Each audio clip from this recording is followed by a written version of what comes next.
do our oath of offices for our board members. So first up, we'll do each oath we have 3 existing members, and then Dr. Parsons will swear you in as well. If I could ask Mrs. Wright and Mrs. Briggs, please join us at the front.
Okay, next up, Mrs. Klein.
Okay, Mr. Peden. I do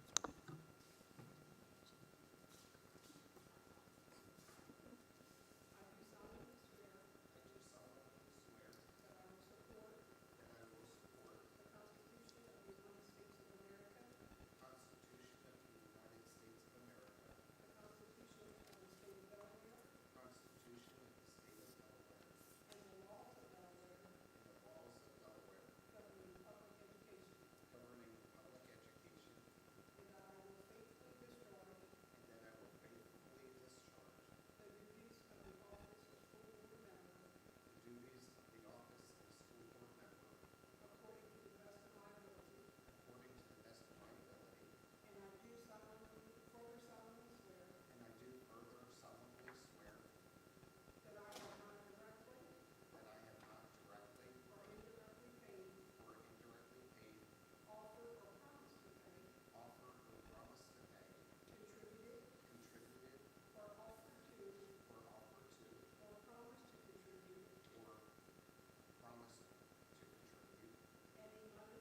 and Dr. Parsons.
Mrs. Stubblefield, will you do roll call, please?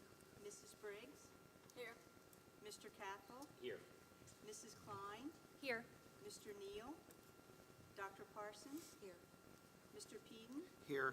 Mr. Steele? Here. Mrs. Taylor? Here. Mrs. West Warner? Here. Mrs. Wright? Here.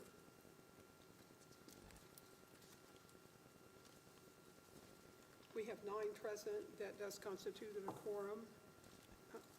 And we will move forward with public comment. 4.01 is public comments. Yes.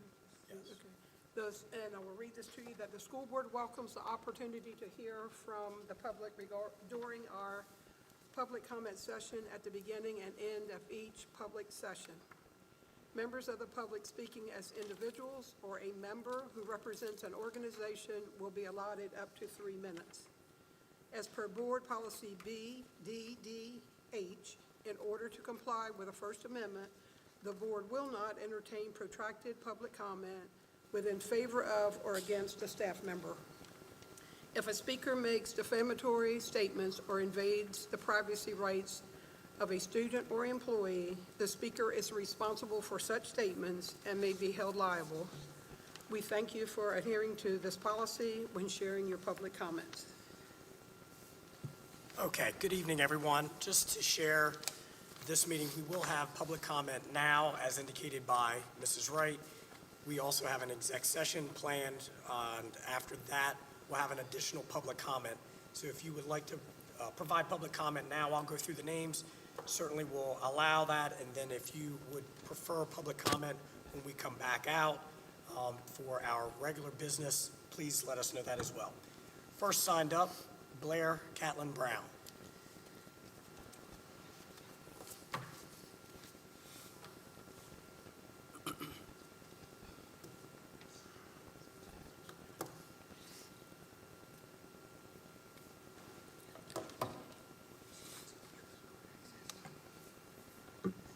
Good evening, everyone. Congratulations to those who are just sworn in.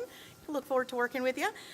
Good evening. My name is Blair Catlin Brown, and I'm speaking tonight as a local taxpayer, mother of a 7th grader here in Indian River, and the president of IREA.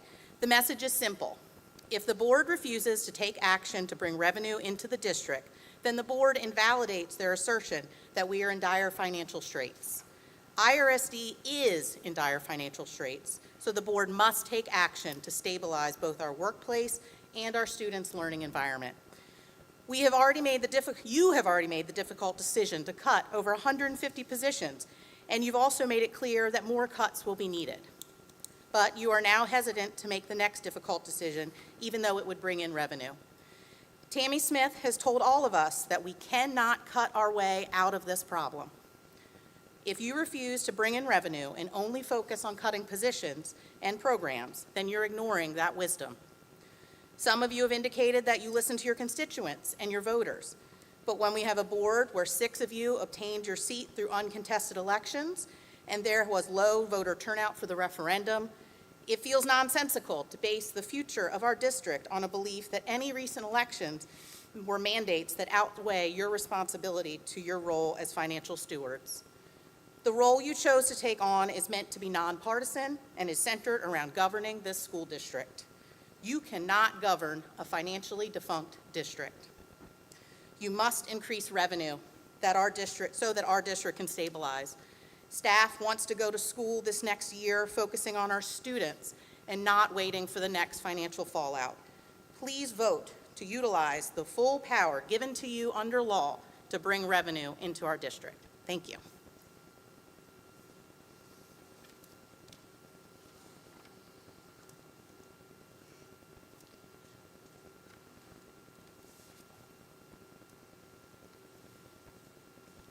I am not going to get this last name right.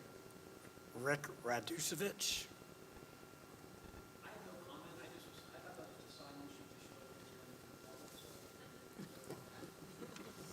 Thank you. Did I get the last name right?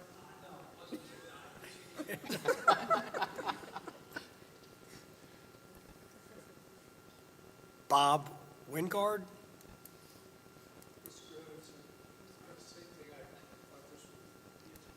I'm 0 for 2 with these names, so I apologize about that. Thank you for being here. Chief McLaughlin. Chief.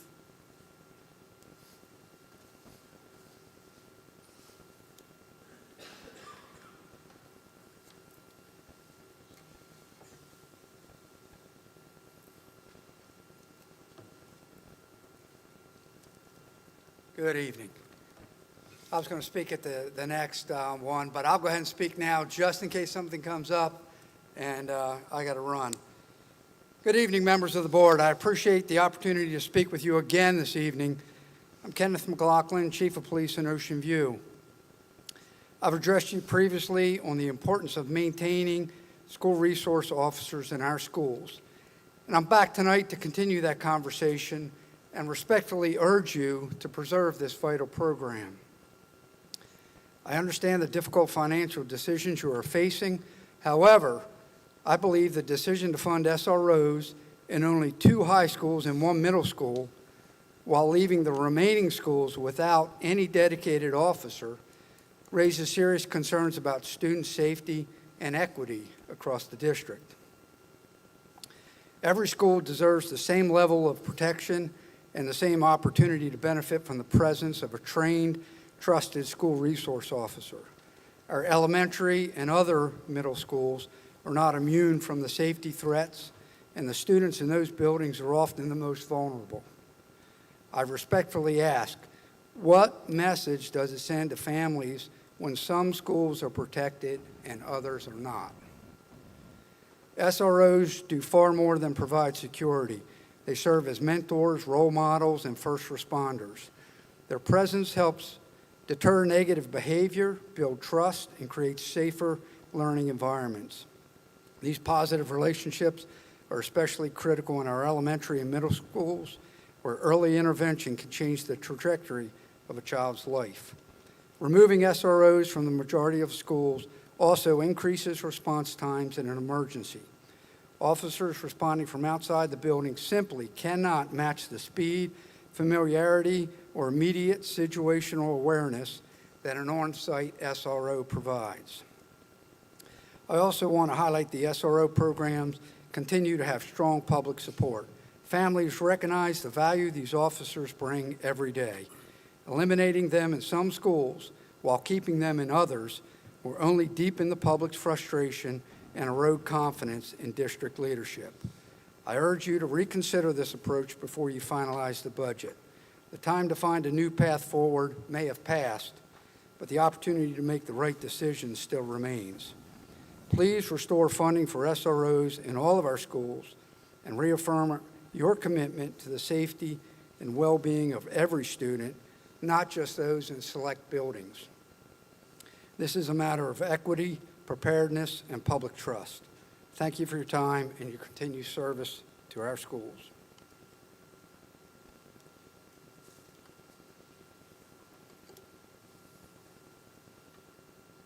Mayor Reddington.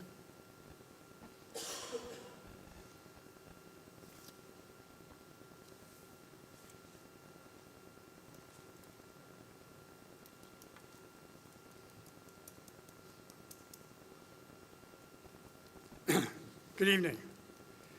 I too appreciate the opportunity to continue to address the SRO issue, particularly at Lord Baltimore School in Ocean View.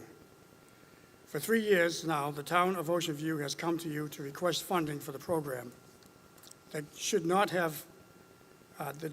need constant requests, and that because of your way of making decisions causes angst among school families and town residents who can't be sure you share their concerns about public safety and school safety. We have sent you document after document explaining the SRO program, asking for fairness and allocating funding, only to be ignored. Since 2000, there have been 574 school shootings in the United States, claiming the lives of 462 children and injuring 844 others. 63 of those deaths occurred at elementary schools. Ocean View may be considered the safest town in Delaware, but you can't believe that tragedy can't strike there. We don't want to be that town where something untoward happens and we say, I wish we had done more. Let's do the right thing tonight and fully fund the SRO program at the same level for all SRO officers. Thank you.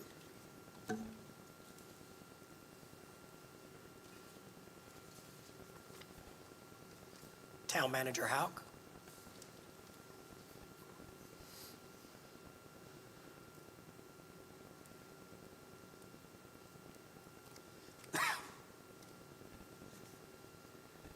Yes, hello, Carol Hauk, Town Manager, as stated, and thank you again for the opportunity to address you again tonight. Last week, we shared additional information with all members of the board and the district for consideration before you render a decision about school resource officer funding. This information was added to board docs and remains available on the district's website. We strongly encourage and advocate for funding all town SRO agreements and doing so in an equitable manner. From Ocean View's standpoint, we've been a strong partner to the district and Lord Baltimore for many years, and the benefits received by the district are extensive. Our school resource officer is a full-time officer at Lord Baltimore during the school year and has presented value-added SRO typical programs for 3 school years, as well as working very closely with the constable, the staff, the PTO, parents, and the SRO and the constables, including training. Our SRO program, as currently offered, provides benefits to the students that will last for years to come, benefits that can improve outcomes in middle and high school settings. As town manager, I have a fiduciary responsibility to the property owners of Ocean View, and as such, I have no choice but to continue to come before you year after year, meeting after meeting, and ask that the Indian River School District approach its SRO funding in an equitable manner. That has not happened for Ocean View so far. But we believe it's also important to your fiduciary responsibility. We've proven our commitment and delivered upon promises made the very first time we met with Dr. Owens in June of '22, and since to the district and this board. All we're asking is that the district, as governed by this board, join us in that commitment and recognize the value of a strong public safety presence, constable and SRO, in all of its schools with equitable funding. Thank you so much.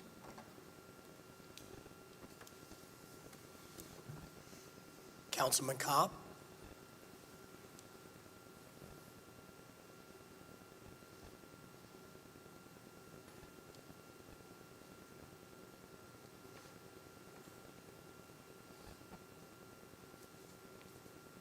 Good evening, Dr. Owens, Madam President, and other board members. The overall school budget for Indian River last year was approximately $227 million. Out of that budget, approximately 1.7 to 2.1 million was spent on security and safety. That is not even 2% of the total budget to keep 10,500 children and approximately 1,400 teachers and administrators safe. That is totally inadequate. Education starts when students and administrators have a safe and secure place to go. Please fund the SRO program in its entirety. Make Ocean View equitable with the other SRO programs. Thank you. Any questions? Thank you. That's all we had signed up. Do we have anyone else that would like to speak? Yes. You want to provide public comment?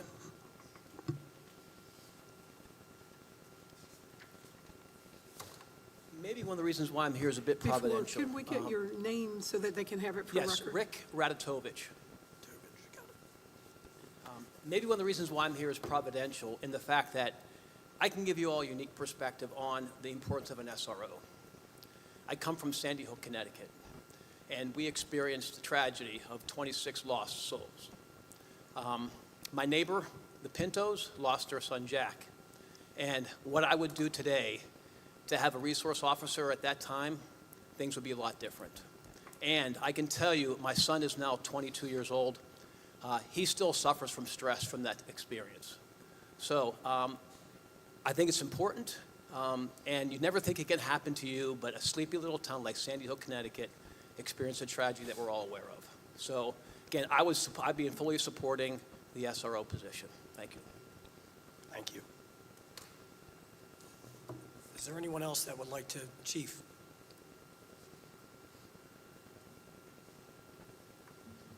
Good evening, members of the board. My name is Ralph Holm. I'm the Chief of Police of Georgetown Police Department.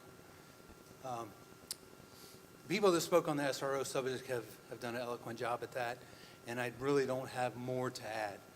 But I do want to talk about responsibility, and there's fiscal responsibility that has to do with money. And so when you're making decisions about money, we shouldn't just be looking at a dollar figure. We should be looking at the value of that money. And so what I want you to consider for a moment is the amounts of money that the school has paid for the SROs is about a third of what it costs the towns to provide that officer for that school or schools in my case. So before we just cut out numbers, we should consider what those numbers represent and what you're getting from those numbers. The efficiency and effectiveness of an SRO in a school is unmatched by home rule where we would have to respond to an incident at the school anyway. We've tried that. For the year that I first became the chief of police and the previous SRO left, I didn't have the funding or the personnel to stick somebody in the school, and we did that. We responded to every call for service, and we did our best, but there weren't the relationships for individual officers with the people of the school, the staff, or the kids.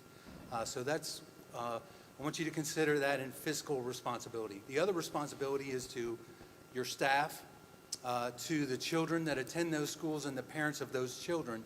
You just heard somebody who had a personal incident involving that and what he felt. I have two kids in the Indian River School District here at Southern Delaware School of the Arts, and you know, we owe it to them to give the best service, being fiscal and responsible with our money. And I think we do that by having an SRO who can do the things that they do on a regular basis, interaction with the people and the staff. And then finally, I just want to say, Dr. Owens, attended our Delaware Chiefs Council conference in Dewey Beach. And one of the presentations there was concerning an incident that happened at a school.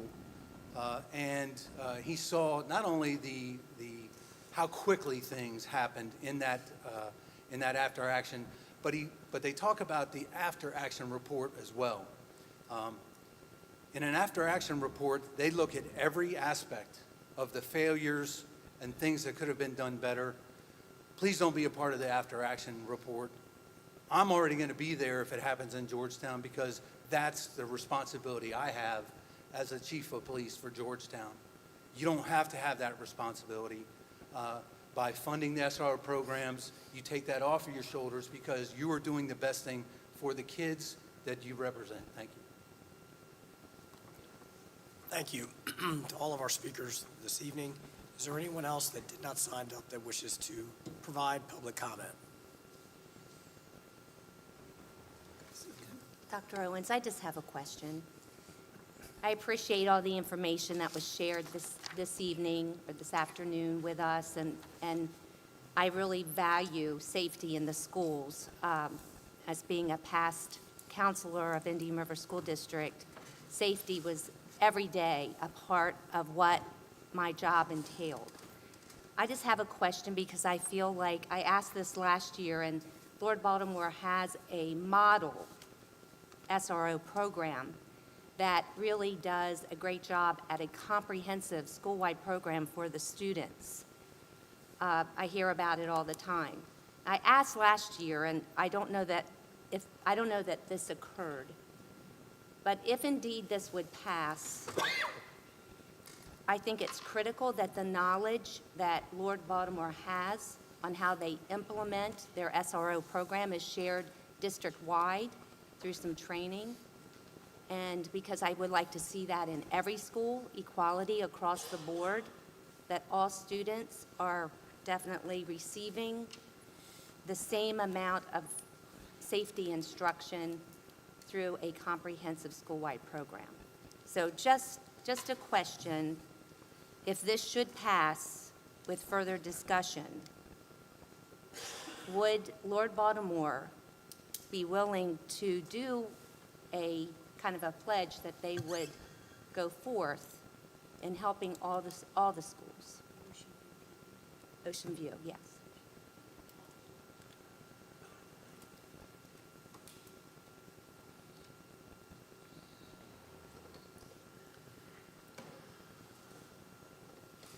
Thank you for the question, and the answer is absolutely yes. We're doing that already. In fact, we just spent 4 days training district constables, police officers from all over the district, firefighters and EMTs, Sussex County paramedics, and active shooter response. Our SRO, Reese Bradshaw, is a nationally trained, nationally certified instructor, and we put together a 4-day program that we just delivered last week.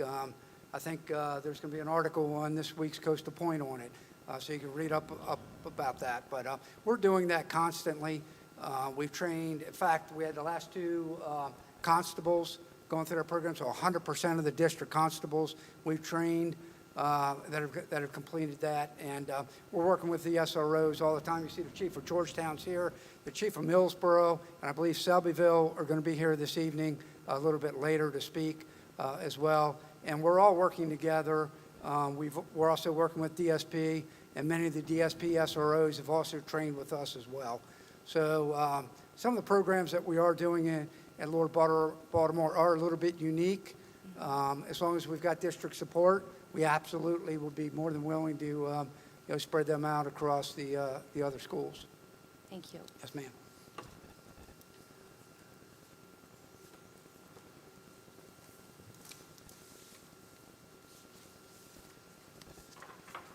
And now we will move on to the election of officers.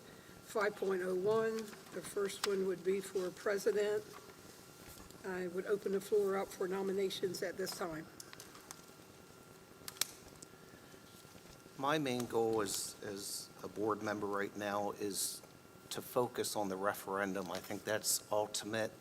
I would hate to see the district go defunct and turn ourselves over to the state.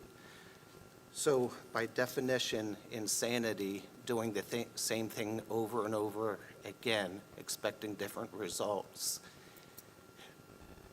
I would like to see a different result. So I would like to nominate Mark Steele as president. If you look at your resume, former superintendent, you have a lot of connections, you do Facebook Live, you did a lot of social media posts. Not saying that the referendum will pass, but I think as a board, he would provide us the best chance of getting the referendum passed. So my motion would be to make Mark Steele as president. Anyone else have a nomination?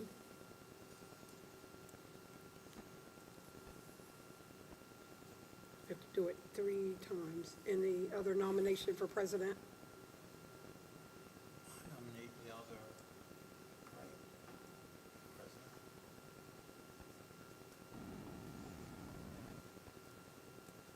Third and final time, nomination for president.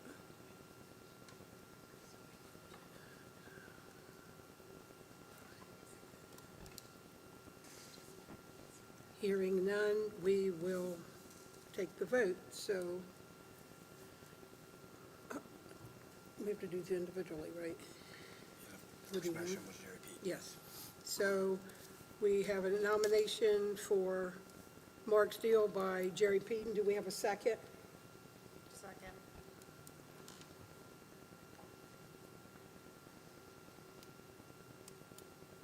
All those in favor signify by saying aye. Aye. So then we do the second one too? No, we have to finish this one out. If it's affirmed, it's affirmed. Okay, so we have to do it so that we know that how many's there, right? Yes. Okay. So, Mrs. Troublefield, will you do the board? Mrs. Briggs? Yes. Mr. Cathell? Yes. Mrs. Klein? Yes. Mr. Neal? No. Dr. Parsons? Yes. Mr. Peden? Yes. Mr. Steele? Abstain. Mrs. Taylor? Yes. Mrs. West Warner? Yes. Mrs. Wright? Abstain. 7 yes, 1 no, and 2 abstentions.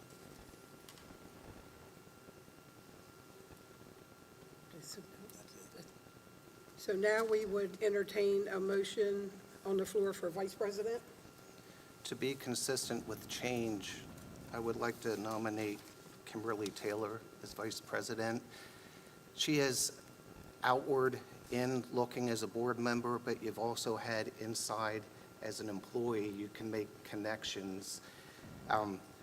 Just to listen to your passion, your energy, you almost have a tear in your eye when you speak. And I think having Kimberly support Mark Steele would be the best for the board in order to hopefully get this referendum passed. Okay, 2 more times. Do we have a nomination for vice president? Third and final time, nomination for vice president.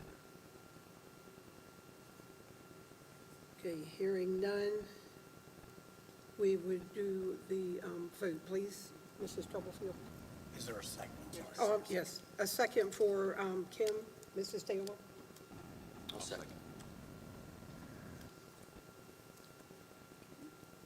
Mrs. Briggs? Yes.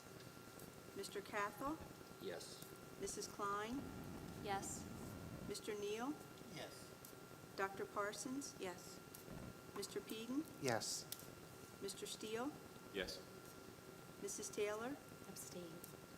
Mrs. West Warner? Yes. Mrs. Wright? Yes. That is 9 yes, 0 no, and 1 abstention. So that does pass by majority vote. Now we'd go to 5.03, designate the superintendent as the executive secretary of the board. Okay. On behalf of the board, on behalf The board designates Dr. Owen, superintendent, as executive secretary of the Indian River School Board of Education for the 25-26 school year. That does require action. I would entertain a motion to accept that. So moved. And a Second. second. We have a motion and a second. All those in favor signify by saying aye. Aye. Opposed? That is unanimous.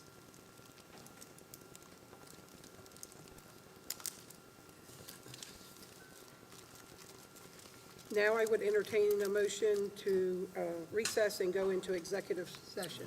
So moved. Second.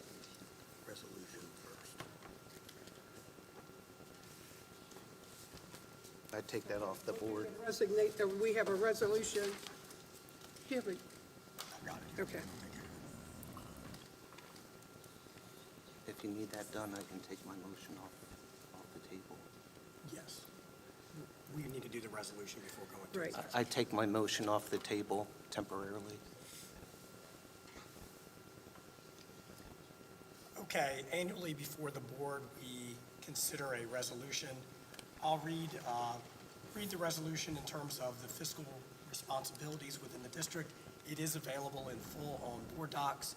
Be it resolved that the Indian River School Board authorizes the chief school officer or designee to open and close bank accounts when approved by the state treasurer as necessary to conduct business of the Indian River School District. Be it further resolved that the following designated personnel be authorized to sign checks and other official documents of the Indian River School District. And there's a series here. Checks of the Indian River School District's cafeteria account, that would be the chief school officer or designee, chief financial officer or designee, food service supervisor, state treasurer. Checks for cafeteria holding accounts, they would be authorized by the cafeteria manager or designee, building principals, supervisor of food services, chief school officer or designee, and the state treasurer. Checks of all schools maintaining internal accounts, that would be the building principal, school secretary, or other personnel designated by the building principal, assistant principal, or other authorized signature, state treasurer. Petty cash accounts, that will be the chief school officer or designee, chief financial officer, state treasurer. State of Delaware purchase orders, chief school officer or designee, chief financial officer or designee. State invoices, board president, chief school officer or designee, chief financial officer or designee. Pension and retirement documents, chief school officer or designee, personnel director or chief financial officer. And finally, other official documents, that would be the board president, chief school officer, or chief financial officer. And if approved with the signature of the superintendent, this certifies that the resolution is adopted by the Indian River School Board of Education on this day, July 1st, 2025.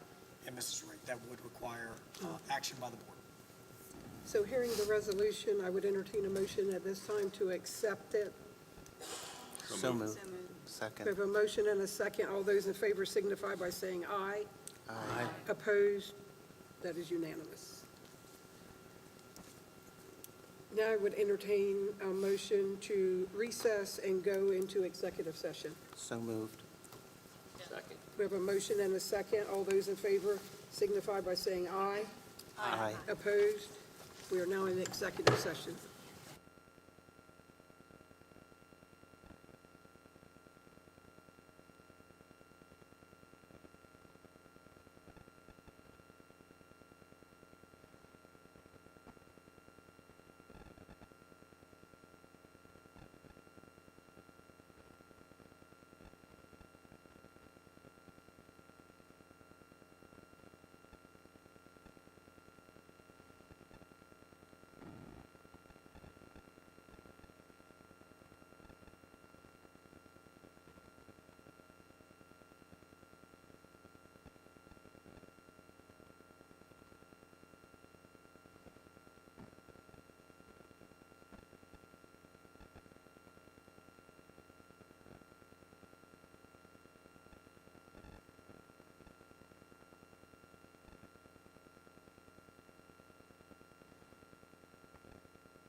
Okay, we're back in regular session. I have a motion to go back into regular session. So moved. Is there a second? All those in favor say aye. Aye. Opposed? Okay, let's go to the first order of business would be public comments. We currently, I think, Dr. Owens, we have anybody signed up at this point? I don't believe we had a second sign-up sheet, so we will conduct public comments at this time, again, 3 minutes. Is there anyone that wishes to provide public comment? Yes, Chief. Chief Callaway, Millsboro PD.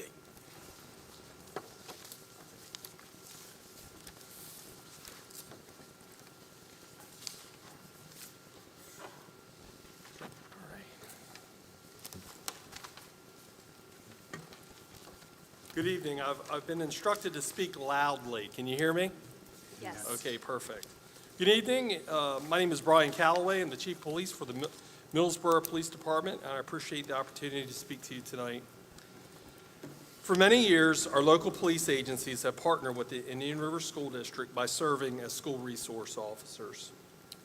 In fact, I had the privilege of being the first SRO for the Millsboro Police Department, beginning in September of 2002. Since then, our local agencies have maintained a constant presence in your school, working not only to ensure the safety of students and staff, but also to build trust and strong relationships with administrators, faculty, and most importantly, our students. Our SROs have gone far beyond the duties inside the school. Over the years, our officers have participated in mentorship programs, assisted with field day events, coached sporting teams, welcomed students to our youth police academies, attended parent-teacher conferences, dances, and many other school events. These efforts have helped forge meaningful long-term connections between law enforcement and our communities. The success of many of these initiatives is directly tied to having a dedicated officer in the school every day. It's that daily presence that helps build familiarity and trust, which are essential to the positive youth engagement and effective community policing.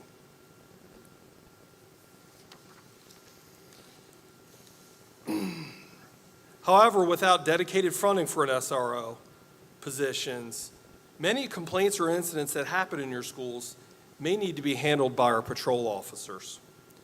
While we will always respond to any urgent or in-progress calls without hesitation, ongoing investigations and school-related concerns require more attention and a specialized approach. School-based incidents often demand not just law enforcement training, but also the unique rapport and trust that comes with having a familiar and dedicated presence within the school. That's something patrol coverage, they just can't simply do. I'm here tonight to let you know that the Georgetown Police Department, the Ocean View Police Department, the Selbyville Police Department, and of course the Millsboro Police Department, we're fully committed to continuing our partnership with the Indian River School District. We want to maintain an active presence in your schools and continue fostering positive relationships that build trust with your staff, students, and their families.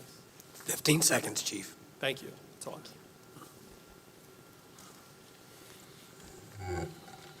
Thank you. Is there anyone else that wishes to make public comment at this time?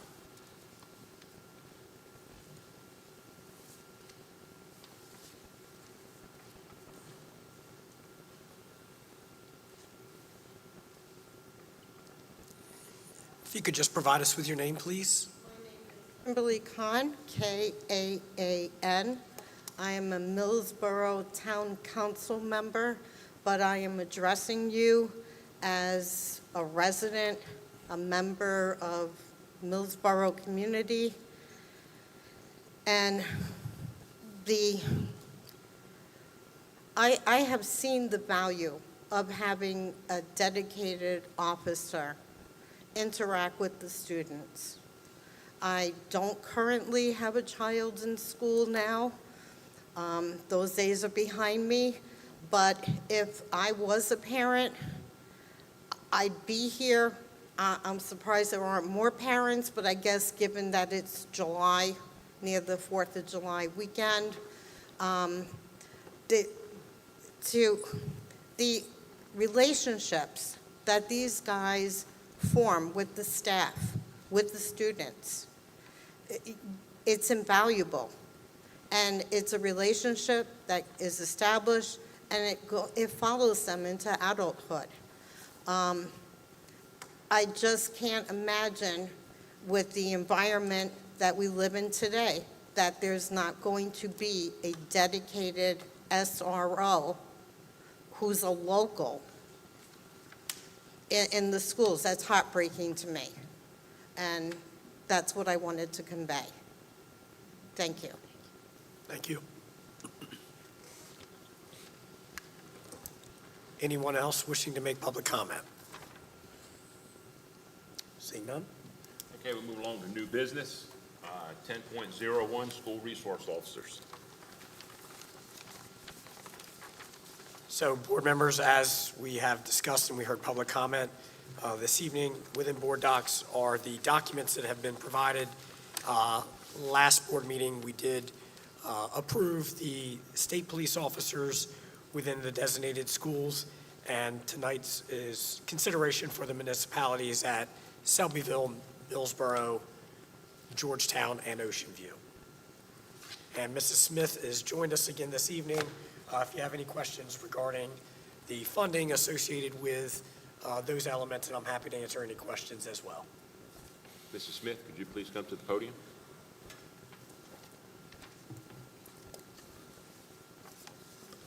Good evening. Good evening. Good evening. Hi. Thanks for being here. Thank you. You're welcome. I think I'll ask the first question. Sure. Carry over money from this past year into next year. Do you happen to have a handle on about how much money that would be? For the For entire school safety, reserve? for school Oh, safety. for school safety, not off the top of my head. With the fiscal year ending yesterday, there were still transactions being processed last week, and the state is going through the year-end close process now, so we wouldn't have final numbers until probably Monday when the system opens back up. What I can tell you is, when I got here, we would transfer money into that local safety and security account every summer as a reserve supplement, essentially, to get through summer payroll. We didn't have to do that for several years, but I believe last year we did, and this year we've already made that transfer. I made sure that was done before I left on Thursday to make sure there were funds in there to get through the summer with payroll. Are those funds sufficient for funding the request that we're talking about this evening for the municipalities' SROs? So it depends on the board's priorities. There is, between the local referendum fund and the state safety and security grant, there's money available to pay constables, to pay SRO contracts, and to do security upgrades and work around the district. So typically, what we've done in the past, prior to 2 years ago when the state allowed us to pay SRO contracts and constable salaries out of the state grant, there was enough funding in the local appropriation for the constables and SROs. However, the past 2 years, because of cost increase and more need for constable hours, we have supplemented that state grant with constable salaries. So the reality is the state grant is probably going to be about $750,000 again this year. We used $250,000 in FY25 for salary, so that leaves a balance of $500,000. So then the district just has to determine the priorities of, is that other $500,000 going to go to cover excess SRO costs that the local side can't cover? And what does that mean? That means less security camera installations, less door replacements, less door hardware replacements, those kind of things. It really depends on what the priority is.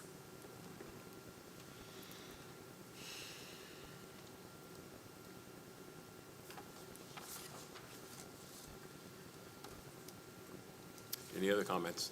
Does the public get to see this? That's in board docs, yes. So do we have the full cost of all of the SRO? If we were to fund, and Tammy, I believe we figured this out, it's about 1.9, I believe, if we did all the constables and the SROs, including those that are proposed this evening. Tammy, is my math correct there? I think so, yes. So total cost for constables and SROs is $1,829,242. Is that correct?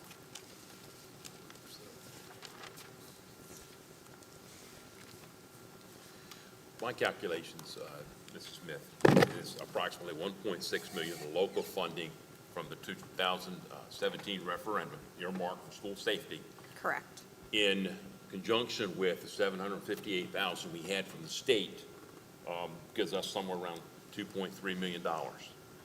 My calculation, looking at the SRO costs that we had this year and the contractual ask from the municipalities, comes to about 1.99 million, which would leave us with about $367,000,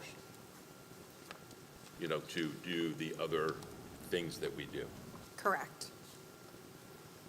Yeah, so the local funds have been used not only for constables and SRO salaries, but there's constable training that needs to happen every once in a while. There's our investigative system. There's our, what was formerly known as the Identikid system that checks when visitors come into the buildings. So that local fund covered those minor things and the salaries, but it's the state grant that does all the upgrades, whether it's bus cameras, building cameras, secure vestibules we've done with it. Dr. Owens, I don't know if you can think of anything else off the top of your head, but that is Those are the high-ticket items. Yeah, the vast majority of it. The open gate? So weapons detection, which is Open Gate, we have been able to purchase through grant funding, but that is something moving forward if we want to expand that. We'll have to set aside funding for that as well from that pot, yes. How many units of those will we have currently? We've just gotten 2 more, so I believe we were up to 6 or 8 at this point. They're Which what, will about go- 23,000? something like Yes, that? yes. The state grant, is that a guarantee, or could they take that off the shelf in future years? So it's in the bond bill every year, so it could be cut. If you recall, I believe the first year the grant was FY19. It was before I came to Indian River.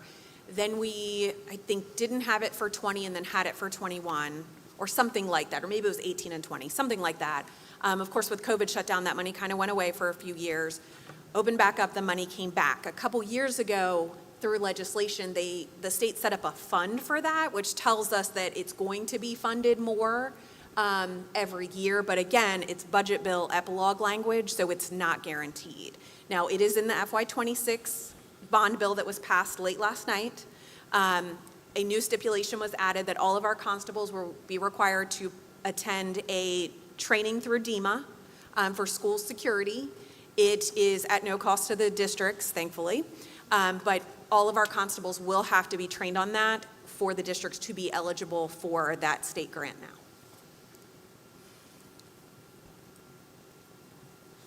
And those grant funds are typically open for 3 years as well.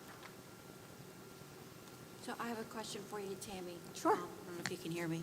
So it sounds like what you're saying is that we have enough fund from state fund and local funds to fund the constables, the SROs, and looks like we have probably remaining balance of $367,000. And we still need to spend, we need those funds for cameras, other security. In the past, do we know how much the non-human, security, safety expenses have cost us? Would that be enough to cover what we need for like the non-constable and SRO needs? Right, so it varies every year. It was in the grant documents every year, which I can't tell you off the top of my head, but we've done different things each year. So sometimes it was upgrading security cameras at certain schools. Certain schools needed secure vestibules. You may be able to say them off the top of your head. We've done some buses. So again, it's all what the district determines is the priority for that year. Every year we have to apply for that safety and security grant through the state. So in the past, Mrs. Blanchard would go through with Buildings and Grounds and Transportation and Technology and determine what all was needed. And then, of course, like everything, there's never enough resources, so all of that would get pared down into whatever our grant funding was for that year. So they just determined what the priorities were. So with that balance, the district just has to decide, what needs to be done. We still have at least 2 years of that money available, where the FY25 grant was replacement of doors and hardware and all of those things, but it just varies from year to year. Is there going to be new additional costs with the weapons detection? I mean, is there calibrations that have to be done to the systems to make sure it's picking up? I don't think calibrations, but it's going to take more manpower to get students through there, which is going to be a cost to the district, correct, Dr. Owens? Yeah, so I think we're set with the systems themselves, but as Mr. Cathell said, we have to look at our human resources to help man those, especially at our 2 high schools, where we are going to have them, our intention is to have them available for students to walk through when they come in the fall. So we need to make sure we look at our human resources at that point to help get everyone through. Right, the calibration and the software upgrades and all of that is done by IT. We don't have a cost for that, so it would just be the human factor. Okay, because I was thinking with just a 300 and some thousand left over, and according to what the need and where, would there be additions from, what we have to do for there? Right. Now, are they doing any of the systems, being the new high school and the middle school are connected? Are they going to be doing anything with the middle school students, with the? Just the high schools for right now. Just the high schools for now. Yeah. For now. And we'll Okay. expand as we can. Okay. But we have enough people that have been trained so they know how to use it. So we're up. Okay, Yes.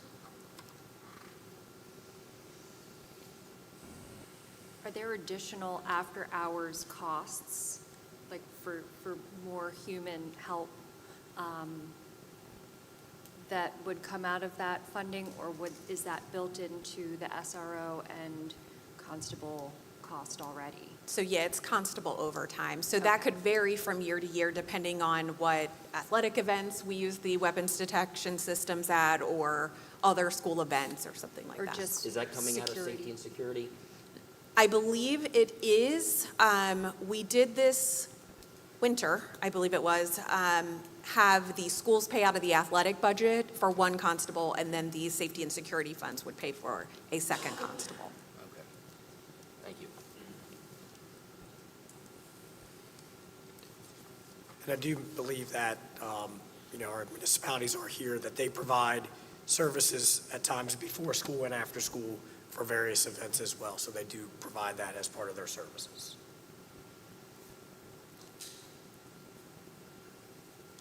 Any other questions?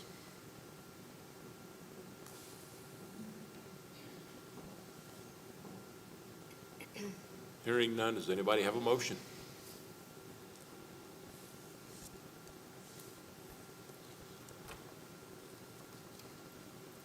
My question back before, you have Millsboro Police Department, their cost would be $50,000 to do the one elementary school.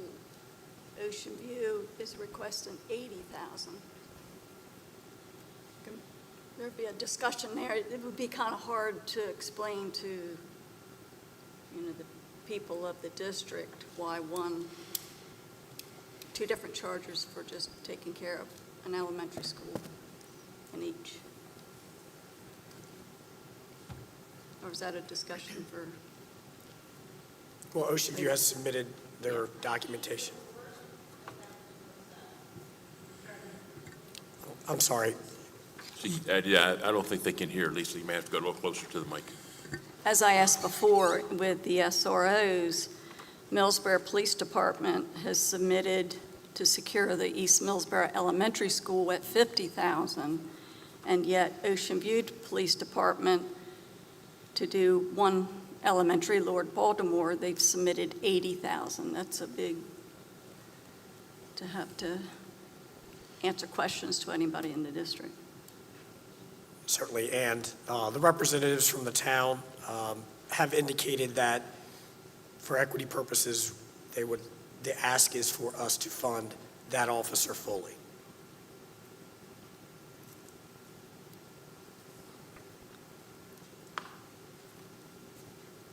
Millsboro's proposal, as you indicated, is the 50,000.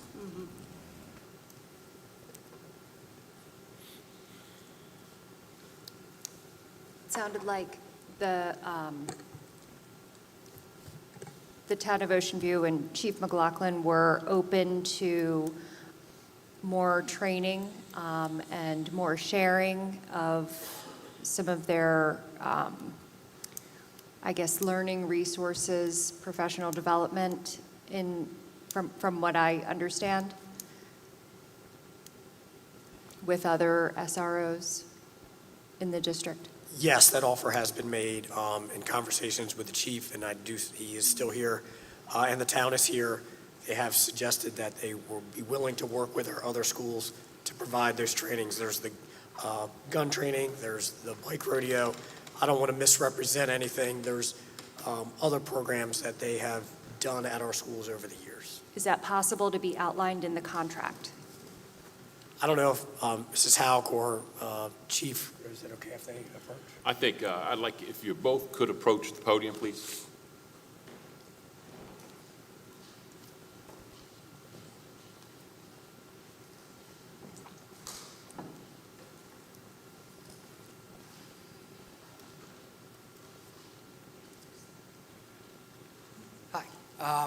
Thank you for allowing us to speak. Just a little clarification. I know there is some differences in the request, and that's something that we've talked about now for a while, that there is no set. Millsboro, for example, asked for, I think, what was it, 50,000 to do 2 schools this year. That's what they got compensated for. One school, the Millsboro Middle School, is now going to be out of Millsboro. That's going to go to the state police, and you're paying $136,000 for the trooper to do that one school. So there is this huge disparity. $136,000 for one middle school. For example, Selbyville and Georgetown are going to have 3 schools, and they're asking for $80,000. So that's one of the things I'm hoping that going forward the district can provide some kind of uniformity there. So at the end of the day, these SROs, whether they've got 1 school or 5 schools, they're working 40 hours a week. You're getting 40 hours a week for that one individual. We argue for, that, as value served, some of the things that we're doing that, quite frankly, we don't charge for. It's not associated with our contract. It's just stuff that, extras, if you will. But I don't know. We've asked for that $80,000. Our cost for that officer is about, $148,000. So that's what it costs the citizens of Ocean View, for that. We're asking you to offset the cost by $80,000. So everybody's doing it a little bit different. Like I said, I'll point out again, you're paying $136,000 for one trooper to do one school. Excuse me. Chief. Okay, so with the other, training, we're doing that now. I said that earlier. We trained every one of your constables. We just finished up 4 days of training to not just train constables and police officers, but our paramedics, our volunteer firefighters, all in to develop and enhance their response capabilities to critical incidents that are occurring specifically in our district schools. So we're doing that. We're happy to help. We've got Millsboro here, Georgetown here this evening. I was talking with Selbyville earlier. We work with the state trooper assigned here to Indian River High School, and we're working with those folks all the time, and we absolutely will continue to do so. Yep. About some of the value-added programs, which if you've read any of my PowerPoints and things that we've shared, Eddie the Eagle, the drug awareness program, Eddie the Eagle's this gun safety program, we do bike rodeos, the list if you've looked at what we've sent. So long story short, we can provide that. It's very easy. The departments have to accept it. We're fine for it to be in our agreement, but they have to take it on, and they're going to have to find the time to offer it, okay? We've said value added because Ocean View has that one school. We have one school. We have the value added SRO programs above and beyond what Chief has just read off to you because we can. But we will absolutely share it. It's easy to share to all the other departments. But they have to take it up and do it. Our officer can't go do it for them. Does that make sense? Any other questions about that? I think training and implementation, that's what I'm asking about. Absolutely. The Eddie the Eagle costume, which Ocean View has purchased in the program, absolutely will be made available. And I think the departments know it, and I feel very confident that Officer Bradshaw has already had those conversations. I do want to make one correction. We don't have one DSP doing one school. The two DSP that will be in that complex will be doing Sussex Central High School, Sussex Central Middle School, Howard T. Yanis, and Long Neck. So there are 4 schools that will be shared with those 2 officers. Which will make it harder for them to offer the programs that you want us to train them on, but we will do it. And we would add language that would be sufficient to the agreement. Who drafts the agreement? Is that the district or is that the The town? district and the towns Together? Okay. together come to an agreement ultimately. Thank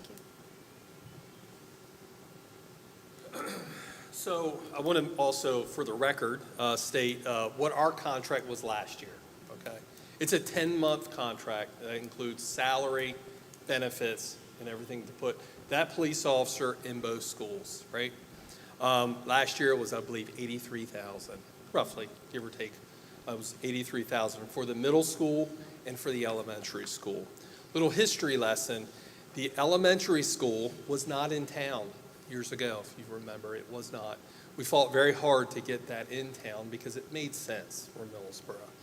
Now that our middle school is gone, I spoke to the finance committee and I said, listen, the reality is I know that $83,000, I knew the district, I've worked with the district a lot of years, and I knew that was going to be a big ask. I knew that. I also know that East Millsboro, I have data that will reflect we're a busy school. We have a lot of reported incidents there that take a special police officer to do that, and I want to maintain that. But I also have to report to council. I have a council member here, thankfully. She wants to talk on those support. And, I have to go to council to say, listen, I still want to do this. This is my authorized strength of 21 police officers. Whether we have an SRO or not, I got 21 cops, okay? I still have complaints coming from East Millsboro. I don't want just patrol handling it. So with that being said, I can put a school resource officer there, but I'm going to have to pivot. That's what we do. And I'm sure as, board members and former teachers, you know what this is about. We have to pivot. We have to figure out changes. So my SRO, I have to go to council to say, listen, yes, we're only getting 50,000. Well, it's better than nothing because I was going to have to handle those complaints anyway. That officer is going to have to do other things. Whether it's our youth academy that we've had for years, or it's also our the person that handles our parades. He's going to do those too. So I can kind of be able to manage both. Now, I also understand what Chief McLaughlin is asking is, at the end of the day, I'm going to have that police officer there from the beginning of the day to the end, every day. Consistency would be great. When I presented my 50,000, I had no idea they were even coming to this meeting. I didn't know. We had not talked. None of us. I just knew from my years as an SRO what the expectation from the district could be for an elementary school. But I wanted the district to know what types of reports that we're handling. These are reports that take a special school resource officer that's trained by NASRA. So that's where I came to that. But again, I come to the council meeting and I say, hey, let's do this. They can still say no. I got to figure out, then I got to pivot. Thank you. Any other questions?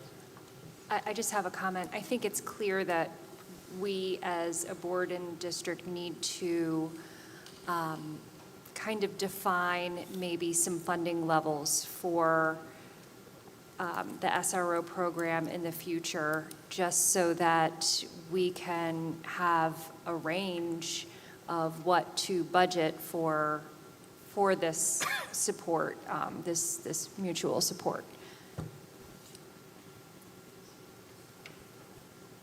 Any other questions? Okay, again, I ask, is there a motion? I have a motion. I'd like to motion to move forward with the funding of the local municipalities' SRO programs with a stipulation to have equity across the board by having Lord Baltimore Elementary SRO train the other elementary school SROs in some of their programs that they're willing to receive. And the last part of that stipulation was also to make Long Neck covered in the safety program that we provide. Okay, we have a motion. Do we have a second? Yeah, I just want to correct that. I think that's Ocean View PD that you meant, Did I not say Lord that? Baltimore. I'm sorry, Ocean View Police Department, excuse me. Was that to like fund them equally? Yes, with what they're proposing. Okay, we have a motion. Do I have a second? Second. Have a motion and a second. All those in favor say aye. Aye. Opposed? No. No. Ms. Stubblefield, please poll the board. Mrs. Briggs? Yes. Mr. Cathell? Yes. Mrs. Klein? Yes? Mr. Neal? No. Dr. Parsons? Yes. Mr. Peden? No. Mr. Steele? Yes. Mrs. Taylor? Yes. Mrs. West Warner? No. Mrs. Wright? No. 6 yes and 4 no and 0 abstentions. Motion passes 6-4. Moving on. Any other questions before we move on? Moving on now.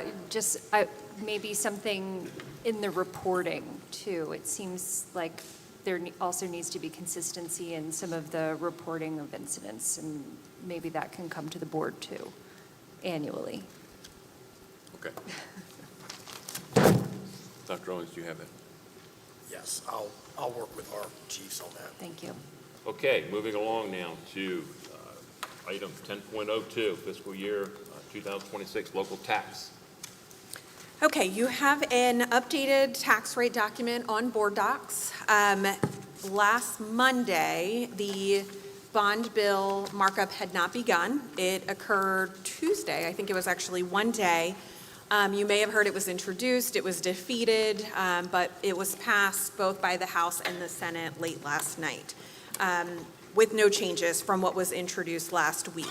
So the changes that I made to this document since last Monday, as we had talked, the enhanced minor cap and the regular minor cap had been combined in Carney's governor's recommended budget. So they did pull that back out. So I updated the minor cap page. It is now $641,611 for regular minor cap money on the state side, with an estimated about $2,700 for the vocational equipment, where previously the minor cap was almost $1.3 million. So that changes the rate from .0032 to .0015. On the next page, the optional match tax pages, I moved the enhanced minor cap over there. The 40% share is $757,000 approximately, which is .0019 cents. The enhanced minor cap has an optional 40% match, unlike regular minor cap that has a required 40% match.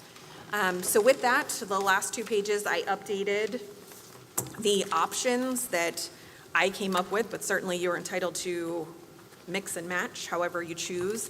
But with that, updated the minor cap rates and included enhanced minor cap in that selected match taxes. So, Mrs. Smith, just to be clear, as we do annually, the match taxes we need to consider, but this year being a year of reassessment, the 10% can be a separate consideration for our board as well, correct? Correct. The 10% has nothing to do with the match taxes. It's only in a year of reassessment. And of course, it's been since 1974, so this is new. But in that year of reassessment, the board can choose to increase that rate by 10% of the prior year actual revenue, the current expense rate only. And that current expense rate stays at that level all Until the subsequent next years. reassessment or referendum happens.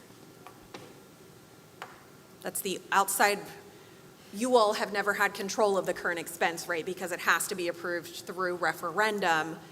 The reassessment is the only time the board can make changes to that tax rate or current expense. Tammy, can we make any change between 0 and 10%? Absolutely, it's up to 10%. One of the options I have listed is historically, we have grown over the past 5 years, it was an average of 3.25% growth, which in a year of reassessment for a district like Indian River that's been growing consistently every year, you lose out on that growth because of the revenue neutrality rule. Tammy, how close do we get to what we were proposing to raise with the referendum? Like, how close? So actual FY25 collections for current expense revenue was about 46.9 million. So 10% would net 4,690,000 in additional revenue, where the referendum ask was about 22.5 million. 4.6 million, correct? I'm sorry? 4.6 6 million. million, not thousand. Yes. 6 million. Sorry, I have no idea what I said. So I just want to make sure I understand. So the referendum would have netted about 22 million. And with the additional 10%, not including any match taxes, we get like 4.6 million. Correct. And do you know roughly what we have saved from our cost-cutting measures that we've made over the last couple of months? So the RIF process was about 3 million. The 10% discretionary budgets was just under $500,000. The homebound, the EPR schedules, that's a little bit hard to tell with estimates and things changing, but I think we estimated it was upwards of about $4 million in cuts. So going into this year, we were going in with a $4 million cut. Correct. Based on the staffing and the discretionary Correct. budgets.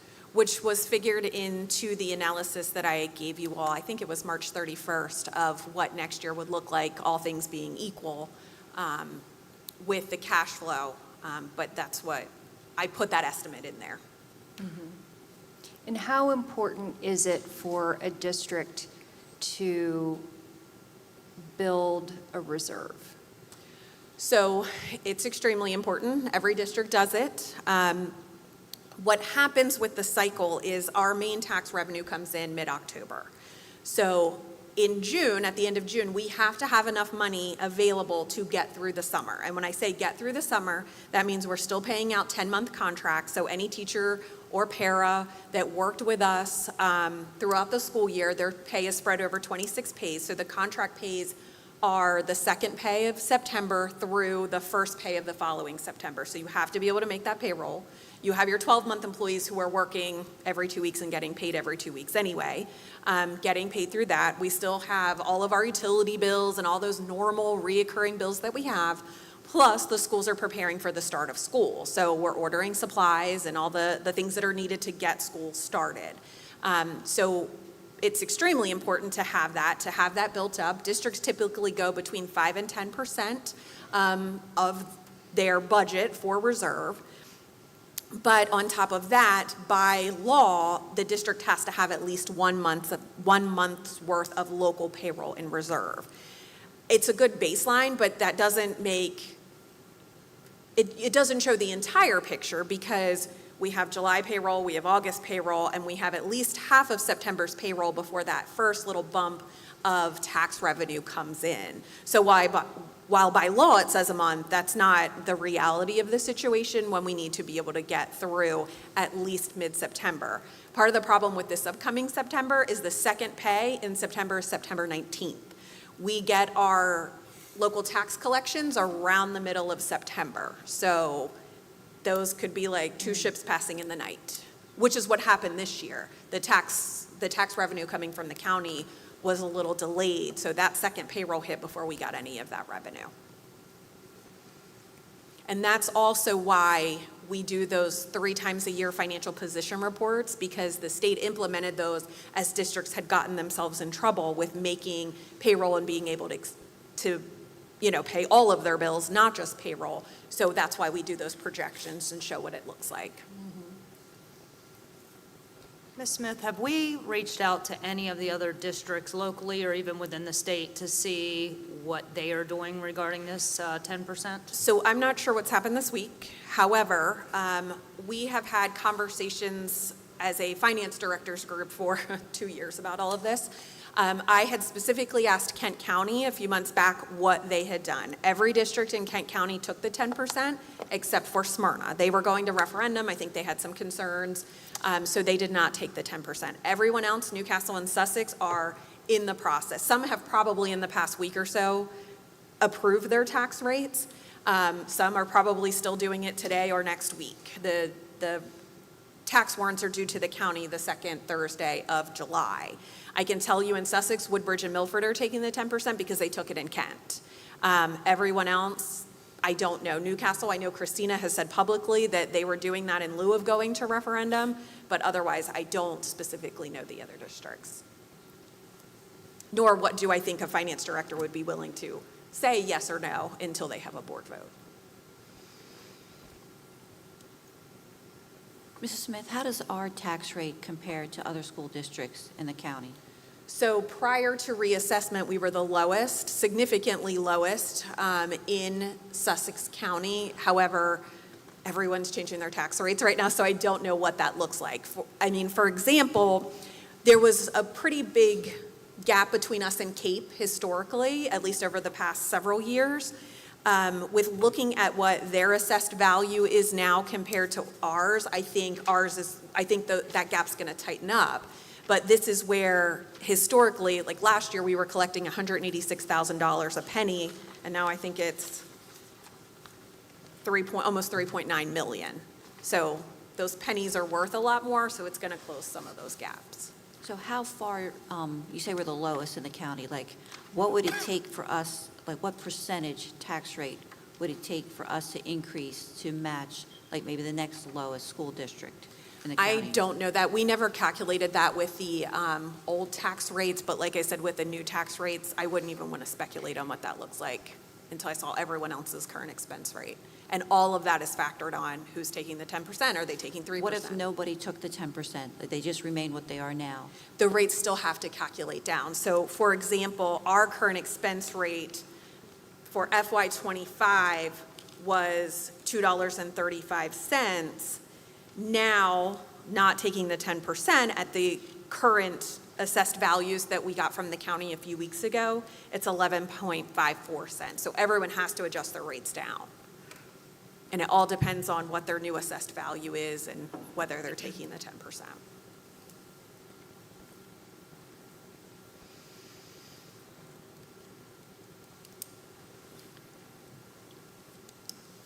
Prior to reassessment, we had the lowest or one of the lowest in the entire state, correct?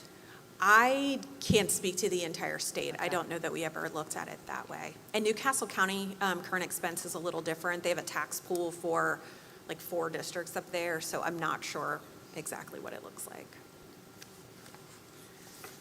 We haven't really entertained the idea of adding these match taxes, which you've included, again, this year, thank you.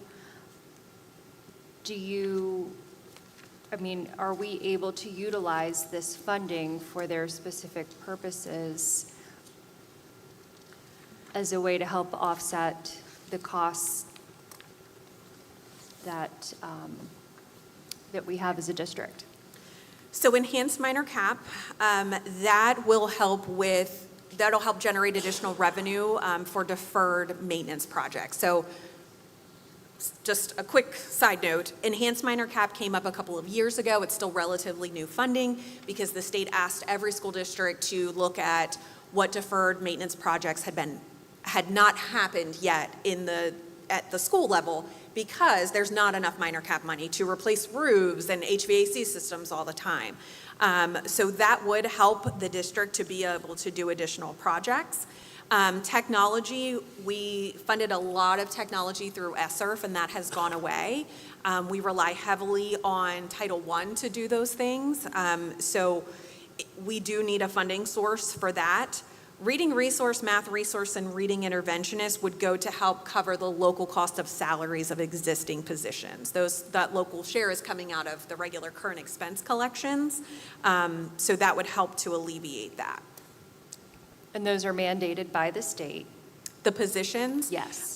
So the reading interventionists are through the Student Success Block Grant. The state tells us which schools they'll go into. The reading and math resource positions, I don't know that they're specifically required by the state. I think it's all part of how the schools need to fill their positions, but correct me if I'm wrong. Mrs. Smith, the reading interventionists, the reading teachers would help offset. However, the part that we pay, the local portion of those salaries, isn't that, I look at this as being more of extra. If you've used all your units, you no longer have units available. You don't have a lot of money to pay somebody 100%. So you now can get state help for these particular positions by, I guess, what, 65-35, 60-40? Ish, yeah, 65-35. Whereas if we had the units to do these initially, it's not really any different for local money, correct? Because that reading person, we're going to have to pay the local portion of their salary anyway. That's correct. We're paying for it anyway, but this would help to take that burden off the current expense collections and put it on the match tax. So it would be a collections. cushion. Correct. So if we're being transparent with the public, I think we need to justify what this money is going to be used for. And you've just explained some of the things that are needs within our district that it could be used for. It's just not money that we're going to throw out here. It's No, going to be and- used for specific items. Correct. Well, and by law, that's all we could use it Right. for. But the intention with those is not to hire additional positions. It's to cover the local share of existing positions. And can we do that if they are hired on other grants, like an opportunity grant or? So Opportunity Grant pays 100% of the salaries, which is like, I believe the only state funding that actually pays 100% of salaries. But like the reading interventionists, those are all on that Student Success Block Grant. That's not out of Opportunity. There are positions, reading resource and math resource, probably not math, probably just reading on Opportunity Grant. So to better clarify this, just for my understanding, do we have to spend to get? So in other words, if we were to say, take the technology money, will the state only give us the money if we actually spend the money? Or can you hold it in reserves? So for minor cap is the only one that you have to spend to get. Enhanced has the optional match. The others, so technology and extra time match, many years ago, we're talking like 1998-ish for technology and 2008-ish for extra time, the state did give their share and there was a match. The state took their share away but said you can continue to collect the match. The others, so the reading and math teachers, opportunity athletic trainers, that's all stuff that is an optional match that districts have the ability to generate additional revenue for their needs. But it's not, those are not a spend to get. So they can be used for a reserve. Those would be added to the reserve, yes, because they're local collections. That is important to build. Correct.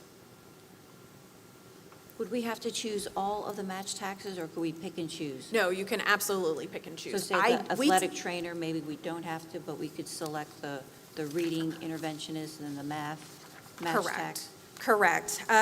We did an analysis a couple years ago, and it's hard to get data from all of the districts, but we have not, I don't believe, updated it after the opportunity grant match came through. It's certainly not athletic trainers, that was new, and enhanced minor cap. But I do not believe, off the top of my head, that any district was collecting every single match tax. If there was, it would have only been maybe 1 or 2 out of the 19.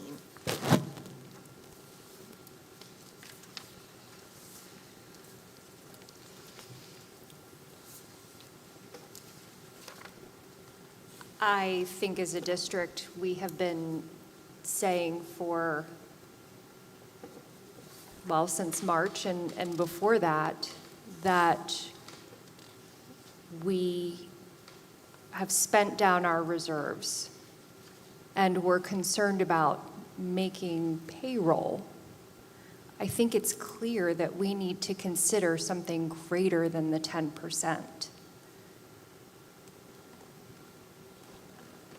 Otherwise, what message have we been saying to the public for the last several months?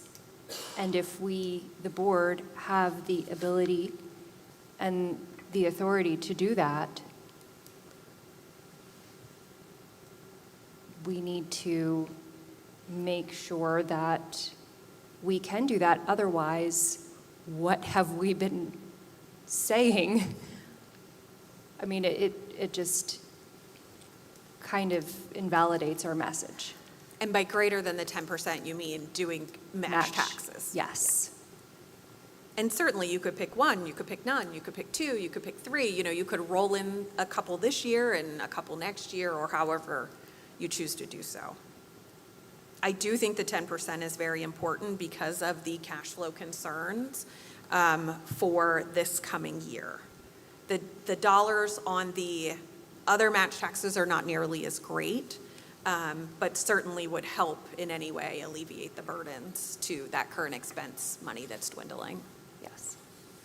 Is there a minimum tax increase that would meet our budget? Is it something less than 10% where we would? I don't Break even. I don't think even the 10% is necessarily going to meet the budget or fix the budget issues because the needs are so great.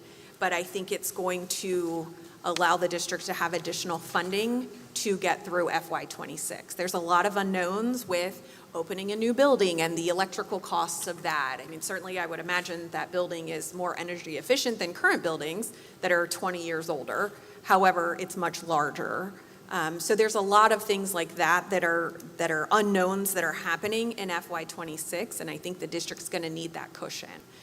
We talked about in one of the committee meetings about the financial recovery team and what criteria that means for DOE to come take over, and I think that's the last thing any of us want for Indian River, for any district for that matter, but certainly with everything we've all been through in the past. Particularly if year. we value local control.